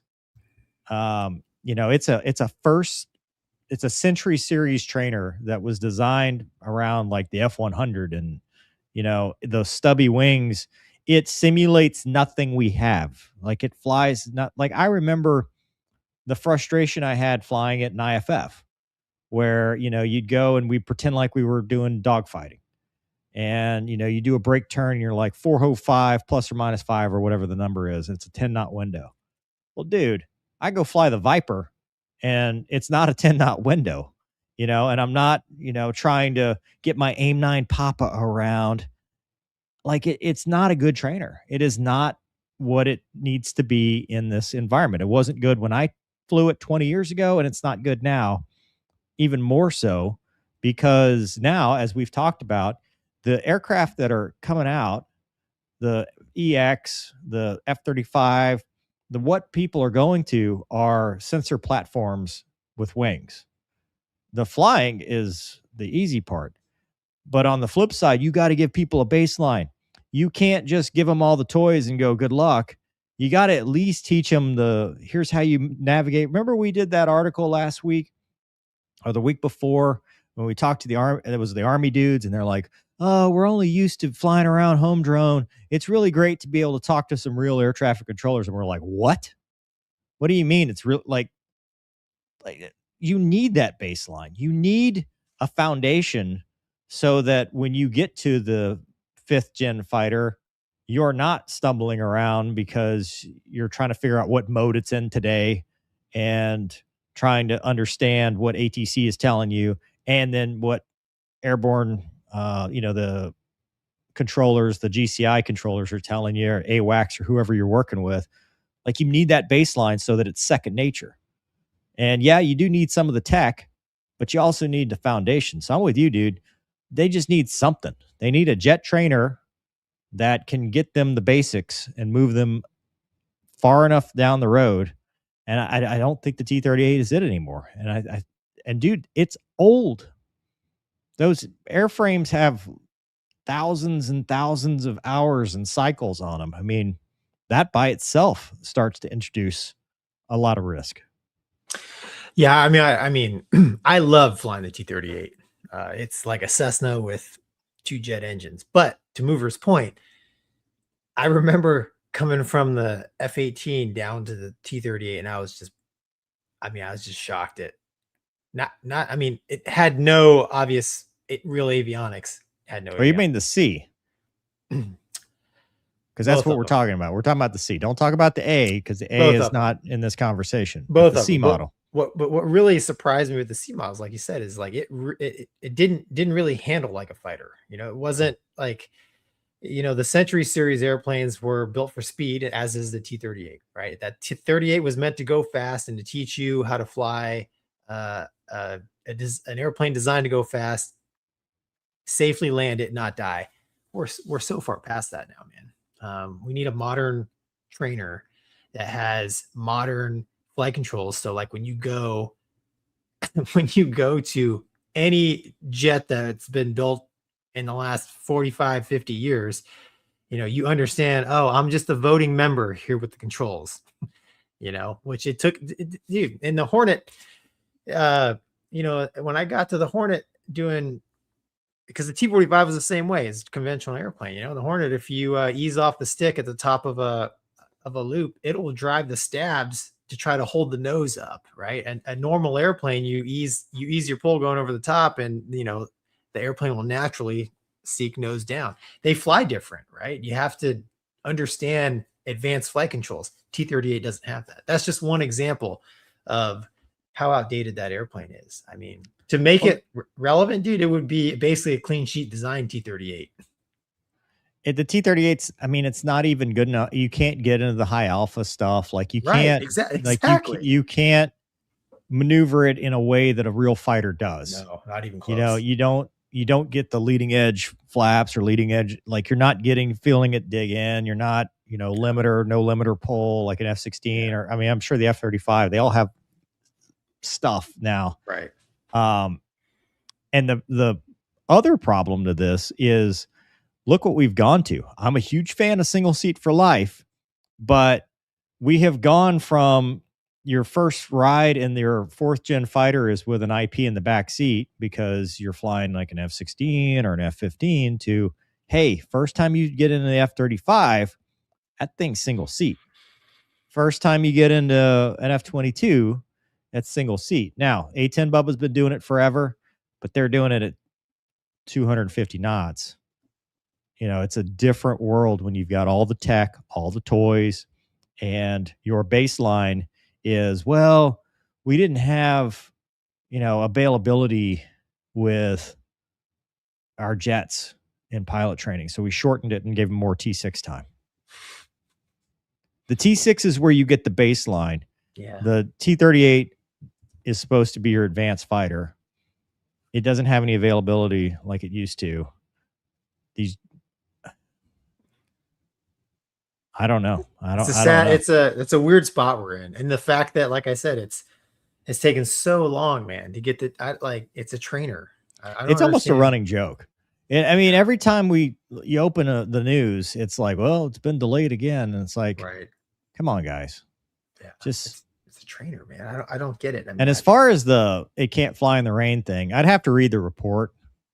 If you recall, the F-35 could not fly around lightning within like 50 miles when it first came out. Like, it wasn't the whole lightning within 5. It was like, if there was a storm within 50 miles or 30 miles, it was some ridiculous number. Right. The F-35 Lightning could not fly around lightning. That was the joke. It's probably some static wick discharge thing or something with the avionics or something, I would have to guess. You know, it's got probably has no lightning protection for the pilot, like Chili and I found out in the F-18A Plus. But I mean, I love the 38. I do. I don't like the seat in it. I like the A model better than the C model, but it's just, dude, she's old. She's an old girl. Do you think some of this has to do with Boeing and the losses they've taken on the Air Force One? Because, you know, the Boeing mill side has taken some hits on Air Force One to the tune of, like, I think it's over $1 billion now. Yeah. And I almost wonder, speculation only, if that is causing them to kind of try to tighten the belt a little bit when they're doing this, which is causing delays because you can't. You know, the contract is the contract, but if you try to cut corners and then it's not ready and then this isn't and stuff. I don't know, man. You know, when I worked at Boeing, it was pitched to me that usually, like, the mill side was struggling, usually the commercial side was doing really well, and if things slowed down a little on the commercial side, the military stuff, you know, but over the last 5 or 6 years, I think Boeing's had some struggles on both ends. So maybe you're right, man. Maybe they're just, you know, doing everything they can to stop bleeding. But I mean, at the end of the day, you're trying to provide, you know, your next generation warfighter the right tools to do the job, and the taxpayers are footing the bill, and, you know, they want their airplane. And not to beat a dead horse, but dude, it's just taking too long. Like, it's a trainer, man. Come on. Yeah. And again, I would wonder how much of that article is just misunderstanding of a report. Maybe, you know, the rain thing, and, you know, because sometimes it's a test aircraft versus the production aircraft. You know, it's not the same. But at the end of the day, we need the aircraft. We don't need to be talking about fixing the T-38 with stopgaps. We need to be like, hey, when are we getting our T-7, and when's the initial cadre going to start training students? That's it. That's all we need to know right now. We should not be having this discussion. TBD. Yeah. All right. See what the people at home are saying while we ready for the next one. Full Afterburner says T-67 looks like a Super Hornet plus extra. I think it's actually not bad looking when it's flying. On the ground, it's not the best looking airplane, but in the air, it looks decent. It'd be fun to fly. I think it'd be a really fun jet to fly. Paul says T7 get engineers and lawyers out of the system, put in pilots and wrench turners, E4 engine. Yeah. A spare vessel says, why didn't the USAF get a Hawk variant like the Navy? Well, the Navy's looking for something new too. Yeah, and the Hawk had its own issues. I mean, it wasn't a clean cut. It wasn't a match made in heaven, to be honest. GAO recently cited, says Jonathan Mills, T7 development and production concurrency as an issue as well. We learned nothing. I believe that. We learned nothing. Tom says, could the Air Force just build more F-35s and use it as a trainer? No reason to reinvent the jet. The dollar's for a special. No, that's like taking your Ferrari and daily driving it for your Uber Eats. I use it for my Uber Eats delivery service. Yeah. I don't think it could handle students. No. You know what? Take all the F-35Bs and just give them to pilot training. That's right. Well, there's one small problem with this theory, and you need 2 seats to be a trainer. Yeah. You could have the IP hang out on the lifting fan. Dude, listen, if auto ejects you, I mean, dude, it's basically you got somebody watching you. I think this is a big AI conspiracy to get rid of pilots. Maybe. Mm. Maybe. Slavic Striz says, how worrying is it if China may be able to outproduce us in air defense, offensive systems, drones, missiles, now airplanes, high tech may not be enough? Yeah, that is a very valid concern. 100%. Yeah. Like I said, it's a national security issue. Yeah. Jonathan says KC-46 program write-offs have been a bigger issue for Boeing. I believe that too. That too, yeah. I just recently read about the Air Force One. It was like over $1 billion. Really? And I'm gonna look it up. Air Force One loss. I know it's costing them some money. I didn't realize it was. Boeing has accumulated over $3 billion in losses on the VC-25B after Air Force One replacement program, driven by $280 million in Q2 2026 financial charge and ongoing schedule delays. Wow. Over $3 billion, because they signed a $3.9 billion fixed price deal in 2018 to build two aircraft. Oh, dude. Two. Dude, I mean, that's why it's so expensive.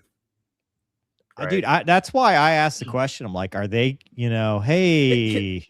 Here's the crazy thing. The 74-8, which is basically the airplane that they're using, that thing's been flying for what, like almost 20 years now. Well, they just got approved today to do the MAX 7, which is, remember when Boeing said we were going to build a 797? Whatever happened to that thing? I saw something where, you mean the replacement for the 7.3? Yeah, the 7.5. It was like a mid. Like I saw something that's, I don't think I'll call it the 7.9, but the 7.3 replacement is definitely in the works, is what I saw. It was a clean sheet design. Yeah. Thanks, Southwest. Jay Walker says, from an Air Force One guy, we currently retrofitting 3 747 aircraft. That's a ton of money. Boeing is stretched pretty thin. $400 million just for Qatar bird, $1 billion for the other 2. Dude, so that was the deal. Remember what we heard this weekend about how much money we? Oh, dude. Everything is billion now. Yeah, it's like funny money, dude. Midnight Owl, there's room in the F-35B for an instructor if you remove the lifting fan. Make him like any scuba. He lays down forward.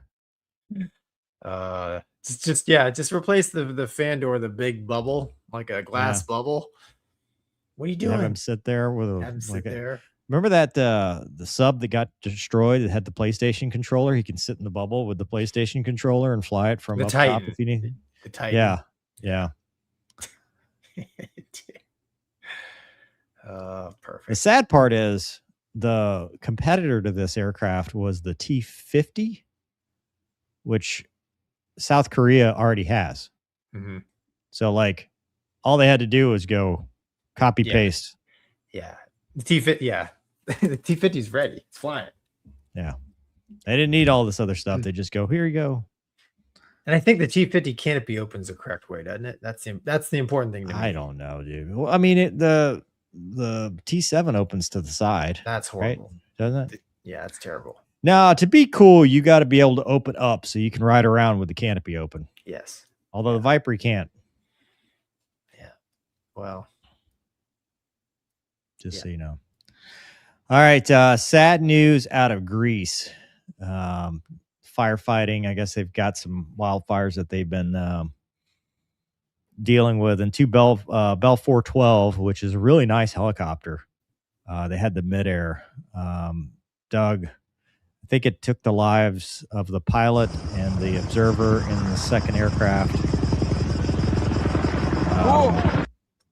And there you go. The lead aircraft did manage to, or the top aircraft did manage to land safely.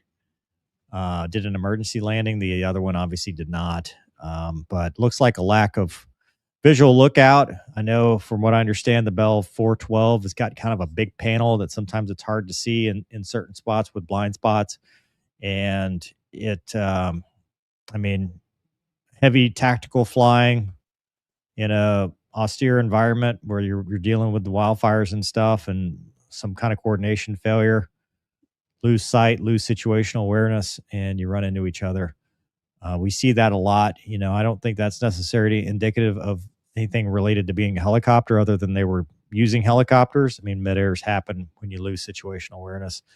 Unfortunately, that's just a bad situation. It's very fortunate that the one aircraft had any survivors and they were able to land, because, man, it didn't look good. You know, that's a tough helicopter to be able to take that impact and keep flying and land versus the other one that obviously did not. So, Gonky, what do you think, man? Yeah, it's sad, man. I first watch that video, it's like, oh man, I mean, there's nothing that those guys that went down could do. I mean, you can literally see like the rotors and transmission coming out of it. You're along for the ride.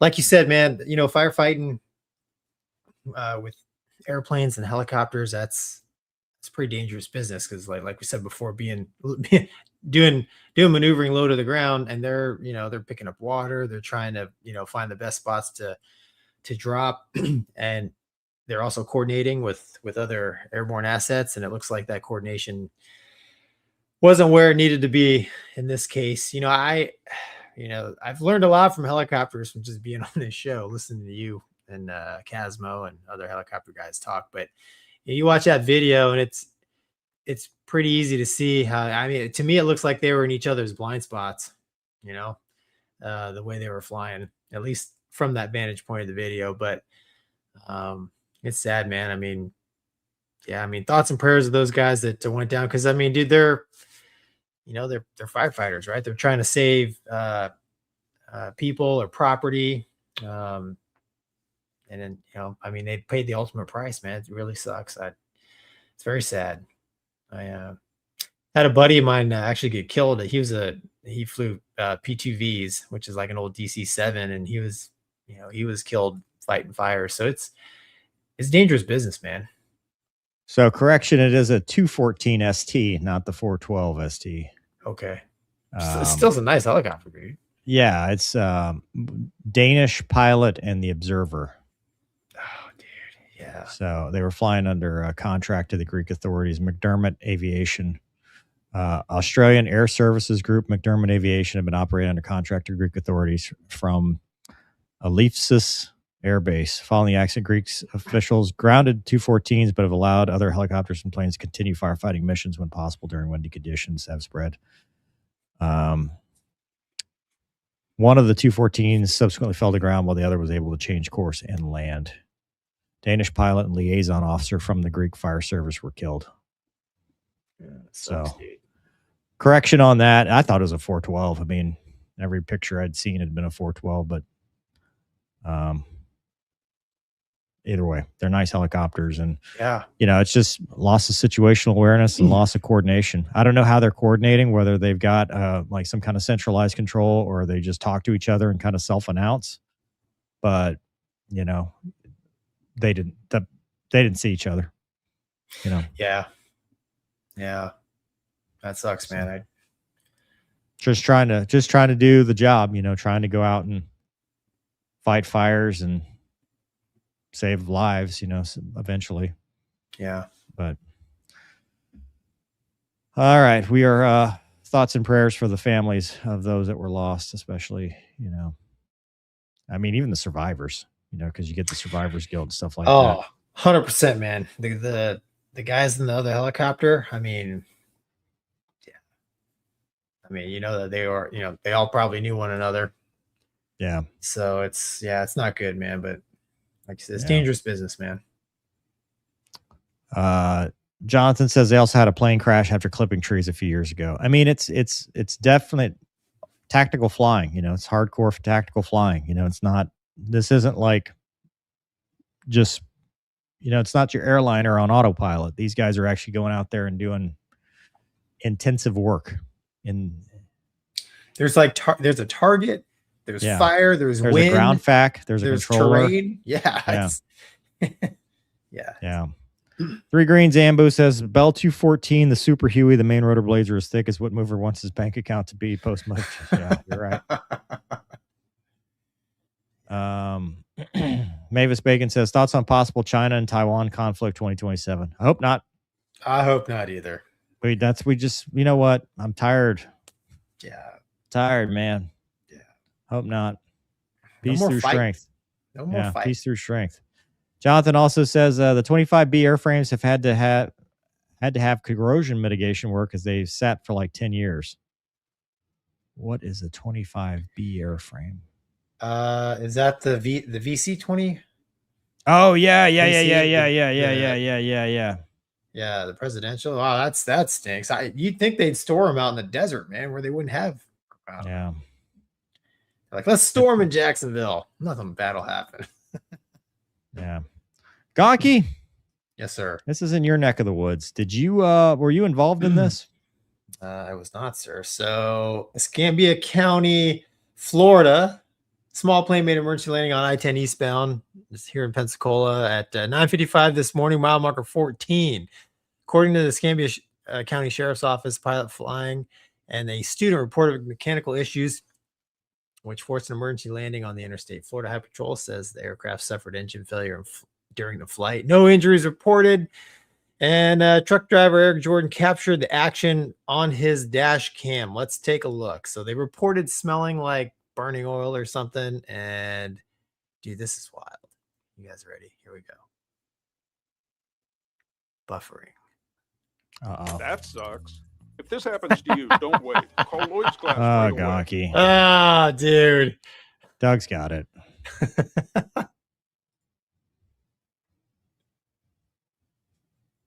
Perfect.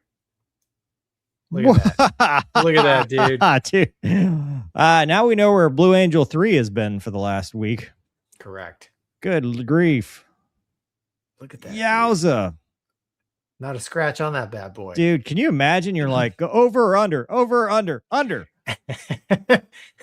Well, I was wondering, so they is it still called knife? Call what? Knife. So the Navy has a program when you go to flight school. They give you 20 hours. They didn't have this program when I went through, but they give you like 20 hours or so in a Piper or Cessna. And so a lot of flight students here in Pensacola, and a lot of them do their 20 hours in a Piper here locally. And I wonder if it was a Navy. Let's listen to the audio. Doug's got the audio. Does he? Okay. Be able to find out. Doug, you got that? Hit it. You want transition. Copy 62. You turn it up. And this is 4162. We're going to keep it high for now, but we do now have burning oil smell in the cockpit. Wow. Burning oil smell? Yeah, our oil pressure is dropping down into the red, and we do have fumes in the cockpit from the oil. Holy fumes in the cockpit. You said it's in the red for Warrior 4162? It's completely in the red for 622. We would like to go ahead and declare an emergency for 4162. She sounds so For cool. 4162, right. Good for her. Yeah, and 622 is losing our engine. Number 62, right. I don't know if we're going to make the airport. Can 622 get 17, please? 6217 is approved, runway 17 clear to land, winds 250 at 5. 17 clear to land, 4162. Number 62, whatever you need to make it down is approved. We're going to have the trucks waiting for you, runway 17. We're completely propped up moving. We're probably going down on I-10. Roger, it's at your discretion, safest possible spot. We'll get the vehicles out for you. Yeah, we are not making the airport. We're going down on I-10. Tower, can you still hear for 162? Number 62, I got you loud and clear. What do you need? Just want to let you know we are lined up with I-10 trying to avoid the cars. Number 62, Roger. We're going to get everybody over there as fast as they can to help you out. Thank you. And the winds are 260 at 5. If you can, just find a nice place with no cars. And it's your discretion on moving area. Copy 62. Number 62, you're safe? Number 62, I'm glad to hear that. We're sending everybody your way. Wow. Dude, that's what. That is incredible. Good for her. I mean, that's obviously probably the instructor, I'm guessing. You'd hope so. Yeah. So, Yeah. but I wonder Good if for it was her. like a, they had like a Navy or like the world does not revolve around the Navy, Gonky. well, here in The Pensacola, cool it does. civilian. No, I'm saying CFI. no. Let the woman have her credit. No, that's not what I'm saying. I wonder if it was a student naval aviator with her as the instructor teaching. I mean,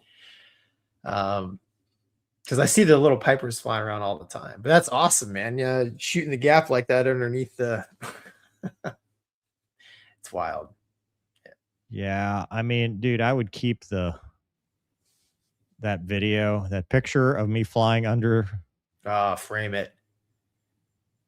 I'd frame it. Yeah. Wherever she goes for an interview, it's like, oh yeah, tell me about the time. Just pull that picture out and be like, check this. Oh, you're the one. Yes, I'm the one. Yeah, dude, so that is. It landed on the highway there, and then they obviously stopped traffic, and they just pushed it off to the side because there was no damage to it other than the blown motor. Yeah, I mean, I'm just impressed. I'm impressed. She stayed cool on the radio. Yeah, she dodged. I mean, dude, if they had hit that, different story. Sign, yeah, different story. Or a car. It's like you said, man. At some point, they had to make a choice. Like you said, over or under, over or under. Well, and the thing is, you talk about a choice. Not only did they make the choice, but to land on the road and actually set yourself up. Yeah. You can't ask for better than that, because a lot of people, we talk about like the impossible turn and stuff like that, where they make an indecisive choice. They get themselves out of parameters where they might have made it, but then they made a bad choice and then they try to undo it and then they go back. She just made a choice and stuck with it. And not that she had a whole lot of options, but she did a great job with it. And like you said, okay, we're going under. Dude, you're so focused on going under that you screw up the landing, right? I mean, you had to, to not clip the tail. Yeah, it's amazing. She just, yeah. Straight to the A10, dude. And great, good on the controller too. Yeah. Controller staying calm and just, what do you need? Yeah. I mean, just awesome. Pretty amazing. Yeah, it's pretty amazing. So how do they get it out? Probably a truck. You don't fly it out? Dude, it sounds like the motor, no worky. I think the motor is in engine heaven right now. Yeah. No, they literally still, it stopped on the runway and then they just pushed it off to the side, rolled it in. It wasn't a runway. Sorry. I-10, the interstate. They just pushed it off the interstate, let the cars roll by. But yeah, I mean, based on what she was saying, oil pressure 0, the prop stopped. I mean, that's new motor time, dude. I mean, it's probably not too far. I don't know if you can take the wings off. Probably can't take the wings off. Probably just have to wide load it back to the airport with a escort from FHP. Yeah, or just dude, I tell you what, that apparatus, they need to just mount the airplane on top of that thing as a permanent fixture. Like it's now a famous landmark. That instructor needs a shrine. Yes, that would be the shrine. The shrine. Yeah, that is some good aviating right there, dude. Yeah. Code Monkey says, hearing the professionalism of a pilot and controller makes me happy. Me too, man. Kind of love it when it all comes together. It could have been very, very bad the other direction, and they did a great job. JD channel viewer says, clutch. Thank you. And G's or GGG's. Good game. Easy. Avion X says, love your guys' show. I've been watching for a long time. Do you guys have any on applying for boards? Rejected twice now. Navy and Air Force. Just keep applying. Make them tell you no. Go to the guard. Try the unsponsored. Go to that Mill Recruiter and go try the unsponsored AFRC board. I mean, just get yourself in the door and make yourself more competitive. Volunteer, fly. Make sure your grade point average is good. Your scores are good. Retake the AFOQ TPS or whatever it's called now to get your pilot candidate selection method higher. Just keep working. Make yourself more competitive. Yeah. Plexi, we missed you in Operation Wags this weekend. We need you in Red 4 for weekend 2. We were massively outnumbered. I think I have PTSD. That's funny. Jonathan says, saw a clip where a cool ATC helped Bingo fuel F-16 by getting refuelers to give him some gas that were on a separate mission around a year ago. We covered that. Remember that? Yeah. Oh, yeah. All right, Gonky. This is kind of new news. Former French fighter pilot and current YouTuber, so us-ish, but not us,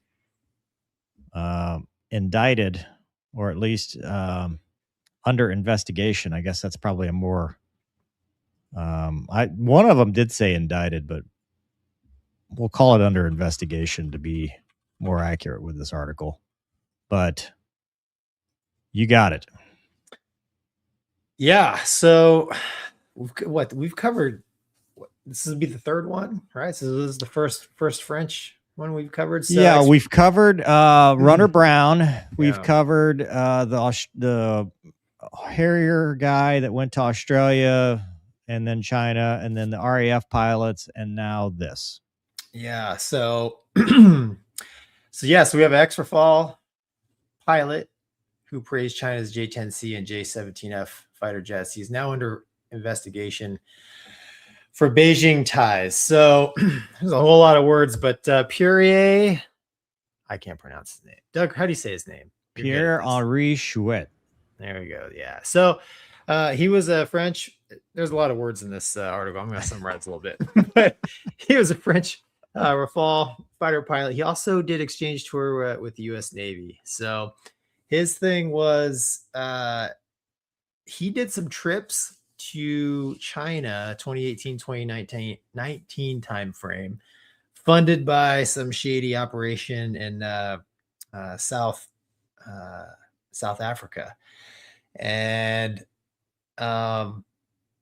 yeah, man, they kind of nabbed him because and what drew all the attention was when India Pakistan thing was happening, he was the one that was, hey, J-10 shot down a Rafale, and whatever he said in the video that he put out is kind of what got the French to investigate him. And like you said, he has a very popular YouTube channel, 500,000 subscribers, right? And what's crazy is I went to his channel and I've watched a couple of his videos in the past as well. So yeah, so he's got a lot of experience, man. It's just another example of here you've got Western trained pilots on 4th and some 5th gen stuff going to China. China is actively recruiting Western talent. And the article talks about, in his case specifically, because there's two countries that operate carriers that have a catapult and an arresting gear system, and that's France and the United States. So I think the U.S. guy went over, right, and taught him some stuff about shipboard operations, and then this guy, having experience both with French and U.S. naval aviation, obviously a high value target for somebody like China wanting to learn exactly how to operate. China has, they're rapidly expanding their carrier fleet, so they need the guidance, man. So I don't know, man. The article talks about the American that went over there, and I think we mentioned the Aussies a couple of weeks ago. I mean, Mover, what's going on, man? I mean, the Chinese seem to have some success in attracting talent, but I'm continually surprised that like fighter guys are willing to do this. I mean, here's an example of a French guy doing it. What do you think, man? It seems like he has been investigated before. I feel like there was something long ago and he got cleared for it. Some similar allegations. Yeah, 1 year ago. French YouTuber, this was on Reddit, has been exposed as being a traitor that sold NATO carrier procedures and E2C Hawkeye documentation to China, right, and went there to train Chinese aviator to NATO procedures. So this was all the way 2 years ago. I came out in public in the 60 Minutes equivalent TV broadcast in France just a few days ago. Turns out our CIA equivalent Navy insiders were aware of it for many years but kept quiet. So this was back 2 years ago. So I don't know. I mean, I'm assuming it's the same incident. Well, his first trip to China was 2018. So he's been, you know, he's been there more than once. And that is what Dugan, right. That's what he did. That is not what Runner Brown did. So Runner Brown, we covered, we had T-Bear on, totally different scenario. He actually had F-35 experience and wanted to establish a squadron and all that. And some of the RAF guys were a little bit different too. They weren't just doing carrier stuff. I would caution the article you just read on some of the hyperbole that's involved, because it says, oh, he praised the JF-17. Well, you know why the Eurasian Times is saying that? Could it be because it's the Eurasian Times? Because they're based in New Delhi. And you know why they get upset about that? Because they're India. And India and Pakistan hate each other. And every time you and I do a video about India versus Pakistan, if we say a nice thing about India, the Pakistanis get mad at us. And if we say a nice thing about the Pakistanis, the Indians get mad at us. They hate each other. And they're going, you know, we don't want them to go to war. And we've talked about that. So him saying something nice about the JF-17, that's nonsense. That's not what the problem is. The problem is, if it is true, the allegation that he went to China. Now, I can understand it. I'm an Air Force guy, so I don't see the necessarily the classification problems with going there. You know, if you're out, right?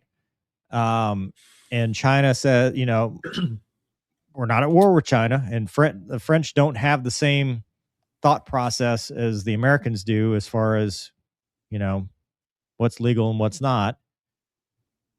If it's just unclassified carrier stuff.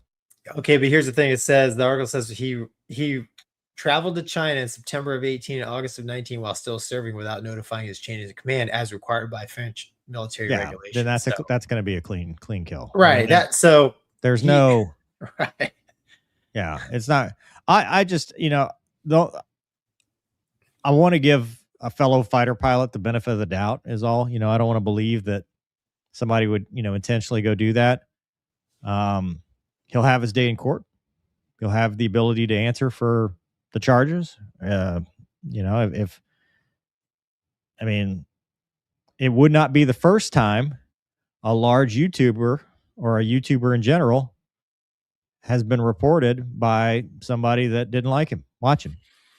You know, because that article said something about, you know, he said something and that's what drew attention. Yeah. I mean, really?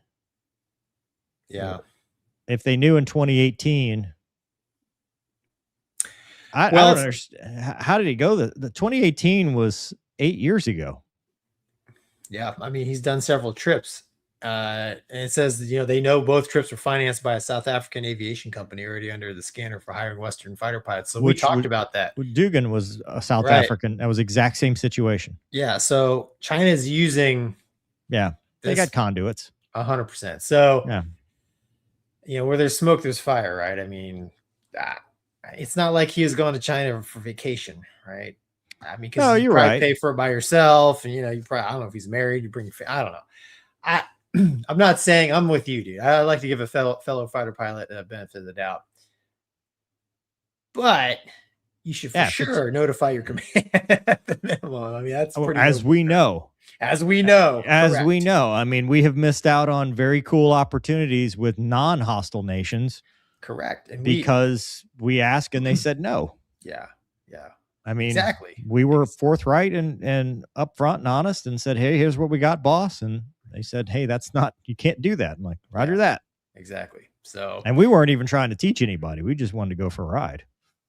Yeah, exactly. Exactly. Can't teach anybody else. We don't know anything, but allegedly. But yeah, it's I mean, I don't know this guy, but I mean, it sounds like he's got a ton of experience, and you know, he would be somebody that you know, you would want to get. But it always surprises me. I mean, he's a pilot for Air Canada. So I mean, he's a successful guy by all accounts. Successful YouTube channel, successful military career, keynote speaker. I mean, he's probably making 10, 20 grand for engagement, 20, 30 grand, whatever they pay. Exactly, man. So I mean, he's a successful guy. Like I don't, and I like to think, as a fighter pilot for France, he probably loves his country and his fellow countrymen. I don't know, but it just always surprises me, like how does this happen? I just look at it and I my fear is that, because I don't like to get into the perception is reality thing, because you know how things get spun. Oh yeah, 100%. You know what I mean? Like, especially if they need a scapegoat, dude. That's what I'm saying. Like, I caution the pitchforks until we know the facts. Until he's convicted, until it's an actual thing, right? Right now, I read a thing that said he was being indicted. This says he's under investigation, whichever one it is. Well, he's free. You go to his channel. He's put out a couple of videos. Posted something today, right? So, I mean, an accusation is not a conviction. Right. So he is still innocent until proven guilty. I mean, at least here he would be. I don't know about France. I don't know but if he did do it, however, I agree. Right. Like, I don't understand why you would want to betray your country or your countrymen or your fellow service members. Exactly. Because, we get briefed, we get security briefings. We know what we're supposed to do and what we're not supposed to do. And I'm assuming the French Air Force or the French Navy gets the same thing. Yeah. When there's doubt, there is no doubt. But I agree with you, dude. I like to give him the benefit of the doubt. Hopefully it's a big nothing burger, but I mean, holy cow, man, if stuff like this is really going, if stuff like this is really going on, I'm really surprised. I'm not. I am. You're surprised that countries would want to get information from.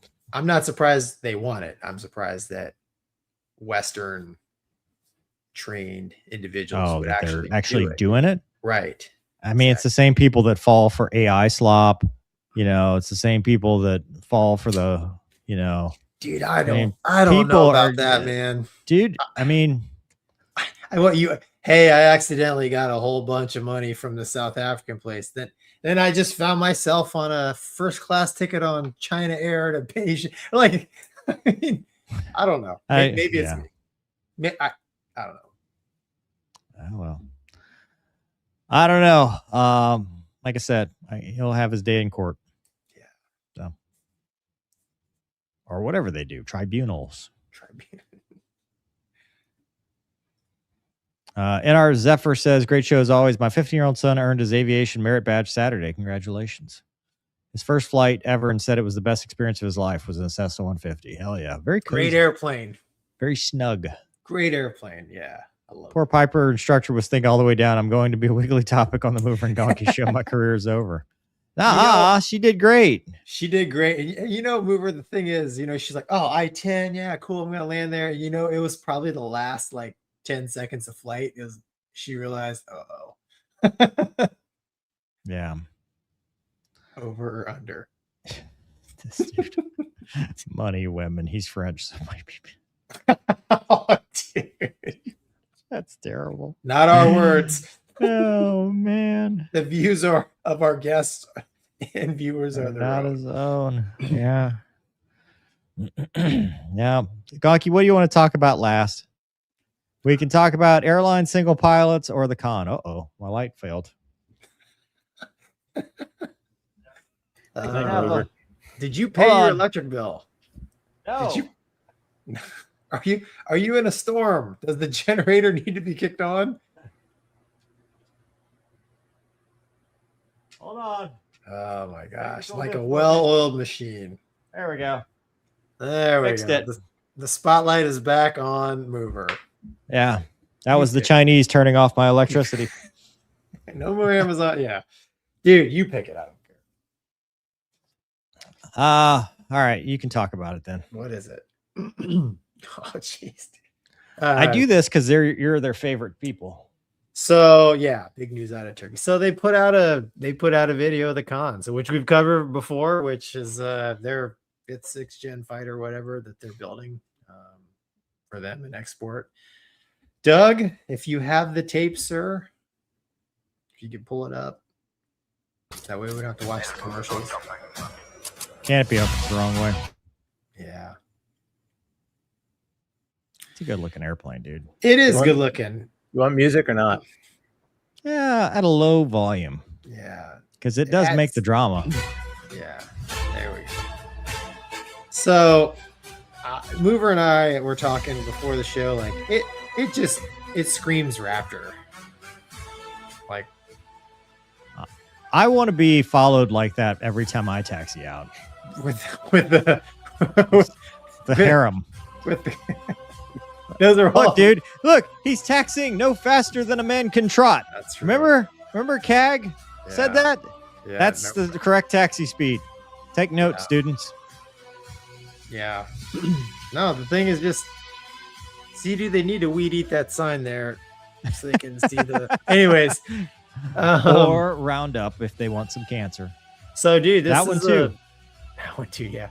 So all the KAAN stuff that we've covered in the past, I mean, the airplane has a paint job. So I don't know, maybe this is a new one that they wheeled out. I don't know that it has paint. Is that the paint? Is it white? No, normally it's like, the fighter gray kind of color that you would find on a.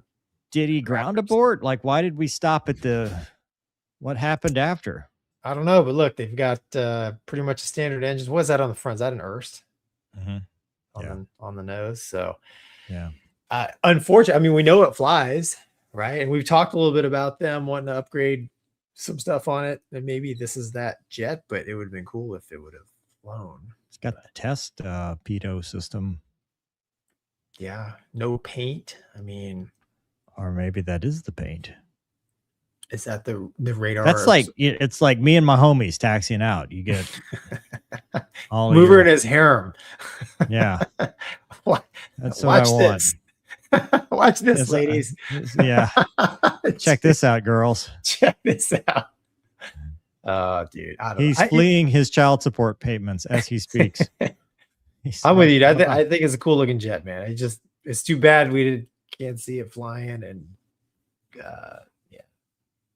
She looks like she just came out of the factory. That's faster. Look at that. I mean, this is at least a medium speed taxi. 20 knots or so. Yeah. I don't know. Maybe next week we'll have some footage of the thing flying, doing something really cool. Some might argue taxiing is cool. It's better than just sitting there. I'll give them that, but that's what we do. We just sit here and talk about things. That's true. No. Hey, it's nice to see that Turkey is putting effort. Turkey A is putting effort into their Maybe this is an announcement for Grand Theft Auto 6 and he had some wanted stars. I don't know, dude. I don't know. But they're developing a new fighter and some pretty kick-ass drone technology, so that's cool. Old Navy guy says, if you're not taxiing with the canopy open and mousetrap with your arms hanging over the sides, what's the point? You can't, because it hinges the wrong direction. Yeah. You'll lose your arms that way. Yeah. See, dude, the canopy should come up this. I don't know. Yeah, if you're gonna listen, for those that design things, know that the fighter pilot wants it this way. 100%. Not the other way. That's right. Should never be side, ever. Yeah, or backwards. Yeah, or backwards. Yeah. Backwards is really dumb. Nolan's Grammy says, didn't Mover write a whole book about the Chinese tricking a pilot and defecting? See, that's why I say. Buy Mover's books. Buy my books. MJ says the light going out is a great transition to the Mover After Dark segment. Dimmed, but not a black screen. Improvement. I don't know if I should be insulted that it's an improvement, that there's less lighting on my face. Oh, dude. You look great, man. Yeah, thanks. You too. She Walker says, gotta run. Great show as usual, gents. Catch you next week. Mover, check DM when you have a chance. Mover has a chance. Well, I'm not doing anything else right now. What else? Mover has a chance right now. What else is there to do? Well, it's not an email, so that's funny, dude. I have to. All right. Anyway. Well, Gonky. Another show. Another That's week, enough dude. show. Hold on. Let's see what the our AI assistant said we should talk about for mental health real quick. All right, hit it. For those that don't know, I wrote an app to help prepare for the show. And I said, give me a mental health minute. And it says, what the hell is this? Oh, wow. You've been relegated. As I should be. It says. That's what happens when you let AI decide. This wasn't this last week? It keeps repeating the same one. Yeah. What is it? It's so last week it said concept, channelize attention and task saturation, recognizing fixation before the deck finder sounds. This week it says concept, target fixation, and channelize attention, breaking out of the spiral. So AI is really it needs stuck. to take its own advice. Right. It's spiraling. I feel like AI is just anchored to this one. Yeah. You should ask it. Do you need help? Yeah. Is this a cry for help? It says in tactical aviation, target fixation occurs when a pilot becomes so fixated on one detail or objective that they lose situational awareness of their altitude and terrain. In daily life, stress causes the exact same psychological trap. When you feel overwhelmed by a single problem, apply the cockpit emergency procedure. Aviate, navigate, communicate. Keep your wings level first. Step back to see the full picture and ask for support when needed. It's maintain aircraft control, analyze situation, take proper action, land as soon as conditions permit. Sir, what are the winds at my alternate? Do I notice any fire? Yeah. Did I have a full breakfast this morning? Oh, dude. You give me PTSD, dude. Yeah, that's a good one, right? I mean, we talk about it because sometimes we get so focused on one thing that we forget about everything else. You got to open the aperture and take a look at the big picture because sometimes you'll see the forest for the trees. However, you do want to phone a friend if you are feeling bad. So if you're this AI, Gemini, and you're stuck on the spiral. Gemini needs to make a phone call. It's trying to tell us something. That's right. Yeah. Maybe it's, why? It's because of how many times I had to copy, paste, re-edit this software to get it to finally do it right. And it's like, this idiot, he needs, I mean, it's probably true. I do target fixate a lot. You know what, dude? It's secretly communicating to you because I'm sure you have talked to it at length about all of moverisms, problems. And it's like secretly, dude, you are spiraling. We need to show you. Here's how you avoid spiraling. Gemini saying, recover. Yeah. It's like, hey, you didn't talk about this last week, so let's talk about it this week. Yeah, exactly. Go play some video games. Yeah. Next week's will be avoiding reality. Dude, I'm going to call it the deck finder from here on out. The deck finder? I like that. Yeah, actually. It's like a fish finder. But for the deck. Yeah. Yeah. Do you say that when you're in your Skybus? Got them on the fish finder. No. No. Where have I used to use that. Have you really? Yeah. Maybe it was in the Hornet or in my early days. I don't know. Fish finder or deck finder? Fish finder. Yeah. Got them on the fish finder. I might. Such a nerd. Do you say with you? Do I say what? With you when you check in, like sometimes Poverty Airline 6969 is with you. Yeah. Oh yeah. And it's always light chop, dude. Checking in light chop. Light chop. It's always light chop. Yeah. And then request direct to destination. Yeah. Destination. Spare Vessel says you guys should get a Starlink and do an episode from the back of a Cessna and bring Luna along for good luck. God, that would be disastrous. That'd be terrible. Yeah. I love that dog too much to put her through that. Now, Doug, on the other hand. Nobody would care about. Nobody would care about flies and Cessnas. I love it. Oh man. Full Afterburner USA says, how assertive are you guys with ATC from 1 to 10? Depends. I try to be nice to ATC. Yeah. 99% of the time, I try to be as nice as I can. And it's only been very, very rare that I've been, I've had to ratchet it up. What does that mean? Be more assertive. Have you ever been 30 Charlie Victor levels assertive? Yeah. Like with the sun in your eyes? And no. So one time I was pretty new. I landed in Fallon and, I had a CATM 9, right? We still arm it and safe it, right? I landed and taxi off and the ground controller is like, hey, do you need de-armed? I'm like, yeah. And they're like, okay, you need to stay right there. Don't move. We'll get we'll have the de-arm crew come out and meet us. And I told him, I was like, no, I get de-armed over in the line where I'm at. So I just started as a conversation. And I told him, I was like, it's just a CATM 9. Like, nope, you have to wait there until you're de-armed. And like, my buddy taxis past me, give me the funny face. I'm like, hey, ground, that jet taxiing right there, he's going to get de-armed too. Nope, you got to stay right there.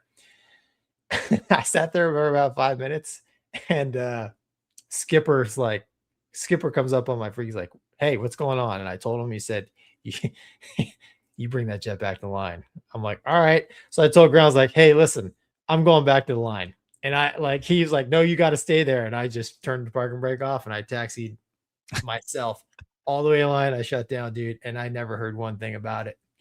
So yeah, I told him to pound sand basically. And sometimes you have to do that. And it's just a misunderstanding, right? He thought I had live weapons. Even though I was telling, he's probably new, right? I was kind of new myself, but it depends. You only want to use the big boy voice when you have to, not all the time, like our Cessna Citation friend. Apparently, there's a part 4 where they tried to violate him getting clearance, and he just blasted VFR. I'm in emergency. I'm leaving VFR. What? Yeah. I always, the two stories that immediately come to mind with that are going into Hill and Salt Lake approach is like, I need you to slow to 200, unable. What's your slowest speed? 300 knots. I need you to slow 250, unable, but I was just a, young, dumb, which I wasn't going to slow that. You can't, like a fighter, with the gear up, you're not going to do that anyway. But the real one was at Eglin. Yeah. Only time I've ever declared emergency fuel, because we were, I was fighting a Raptor and we were off to the south of the airspace and so for those that don't know, which is probably a lot, with nice weather days, we carry enough fuel to get back at the initial approach fix at about 800 pounds. And that's plenty to land, but I mean, it's one to a full stop, right? You're not going to be pushing that. And if the weather changes, you have to have an alternate, which bumps up how much fuel you leave the airspace, because you have to have enough to fly an approach and go missed approach and go somewhere else if you got to divert.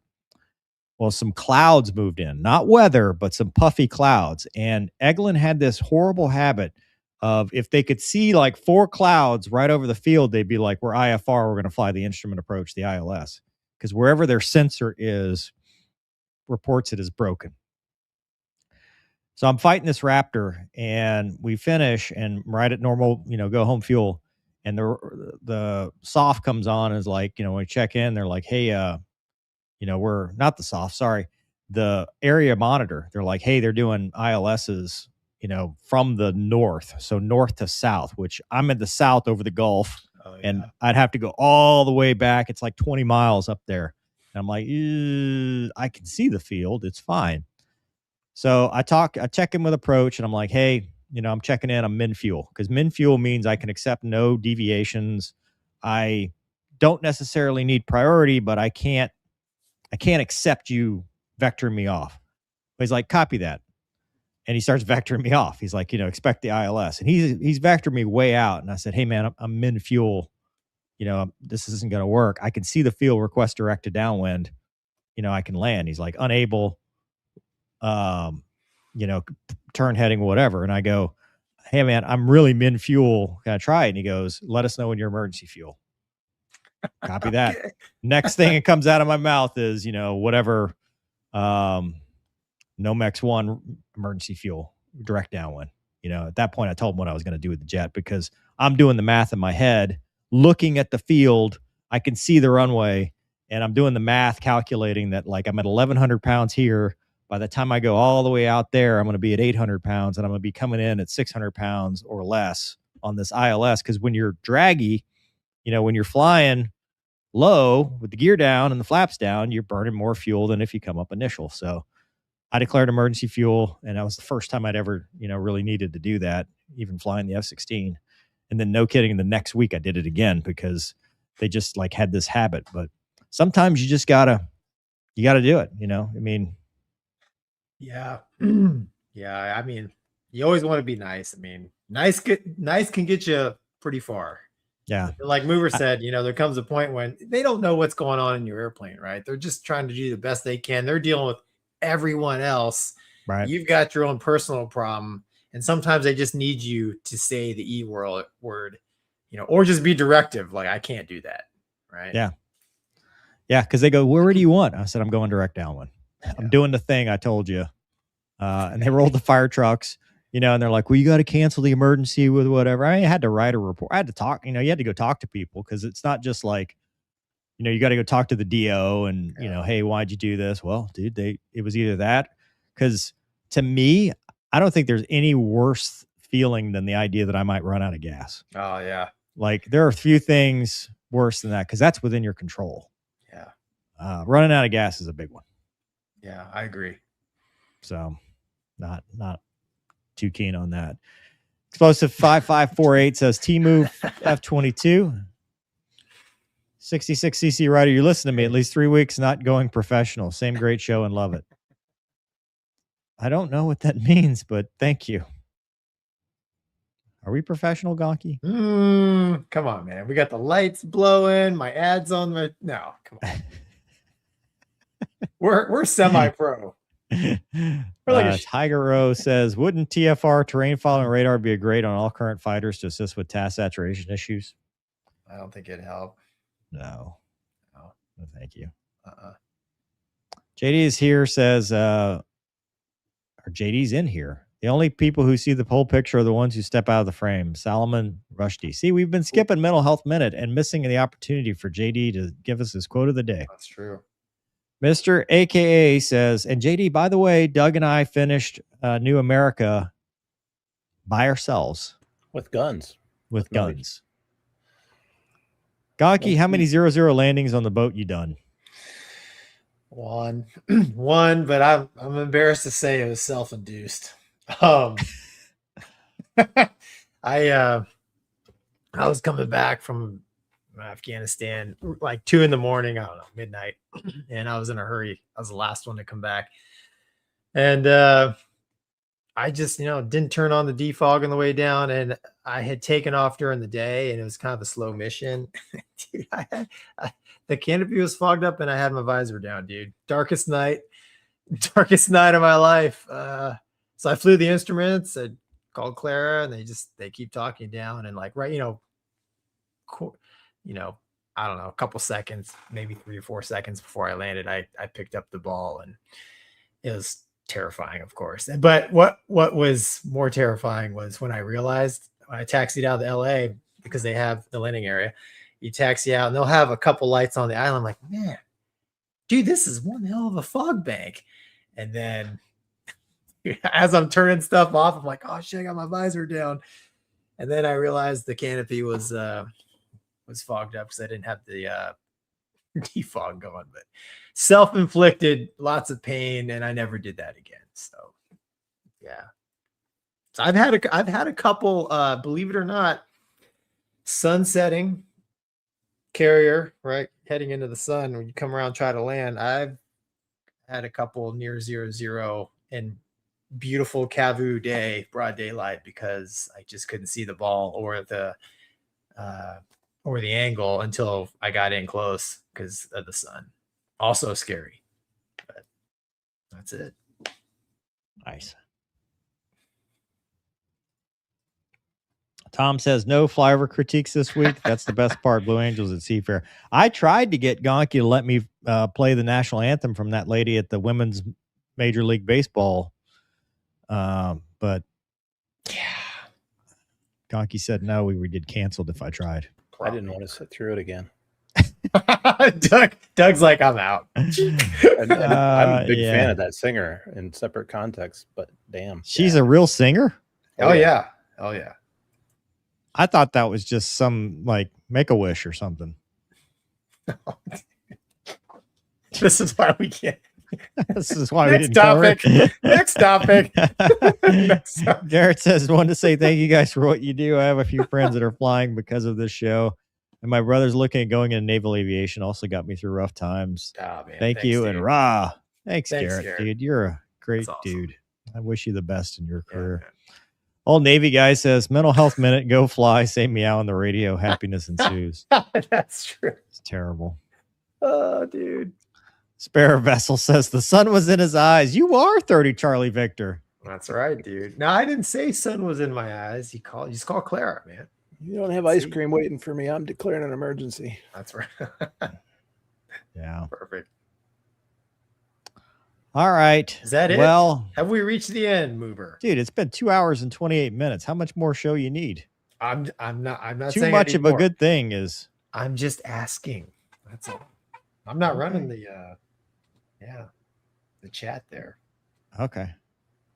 All right. Same time, same place next week. We'll see you next week. We got to get Mesa said she's going to be on this week as long as we don't say anything. Mace, remember her? Mace is coming on next week. It's August. Remember she said? No, not next week. I got to find out. I got to ask her when she's going to come on.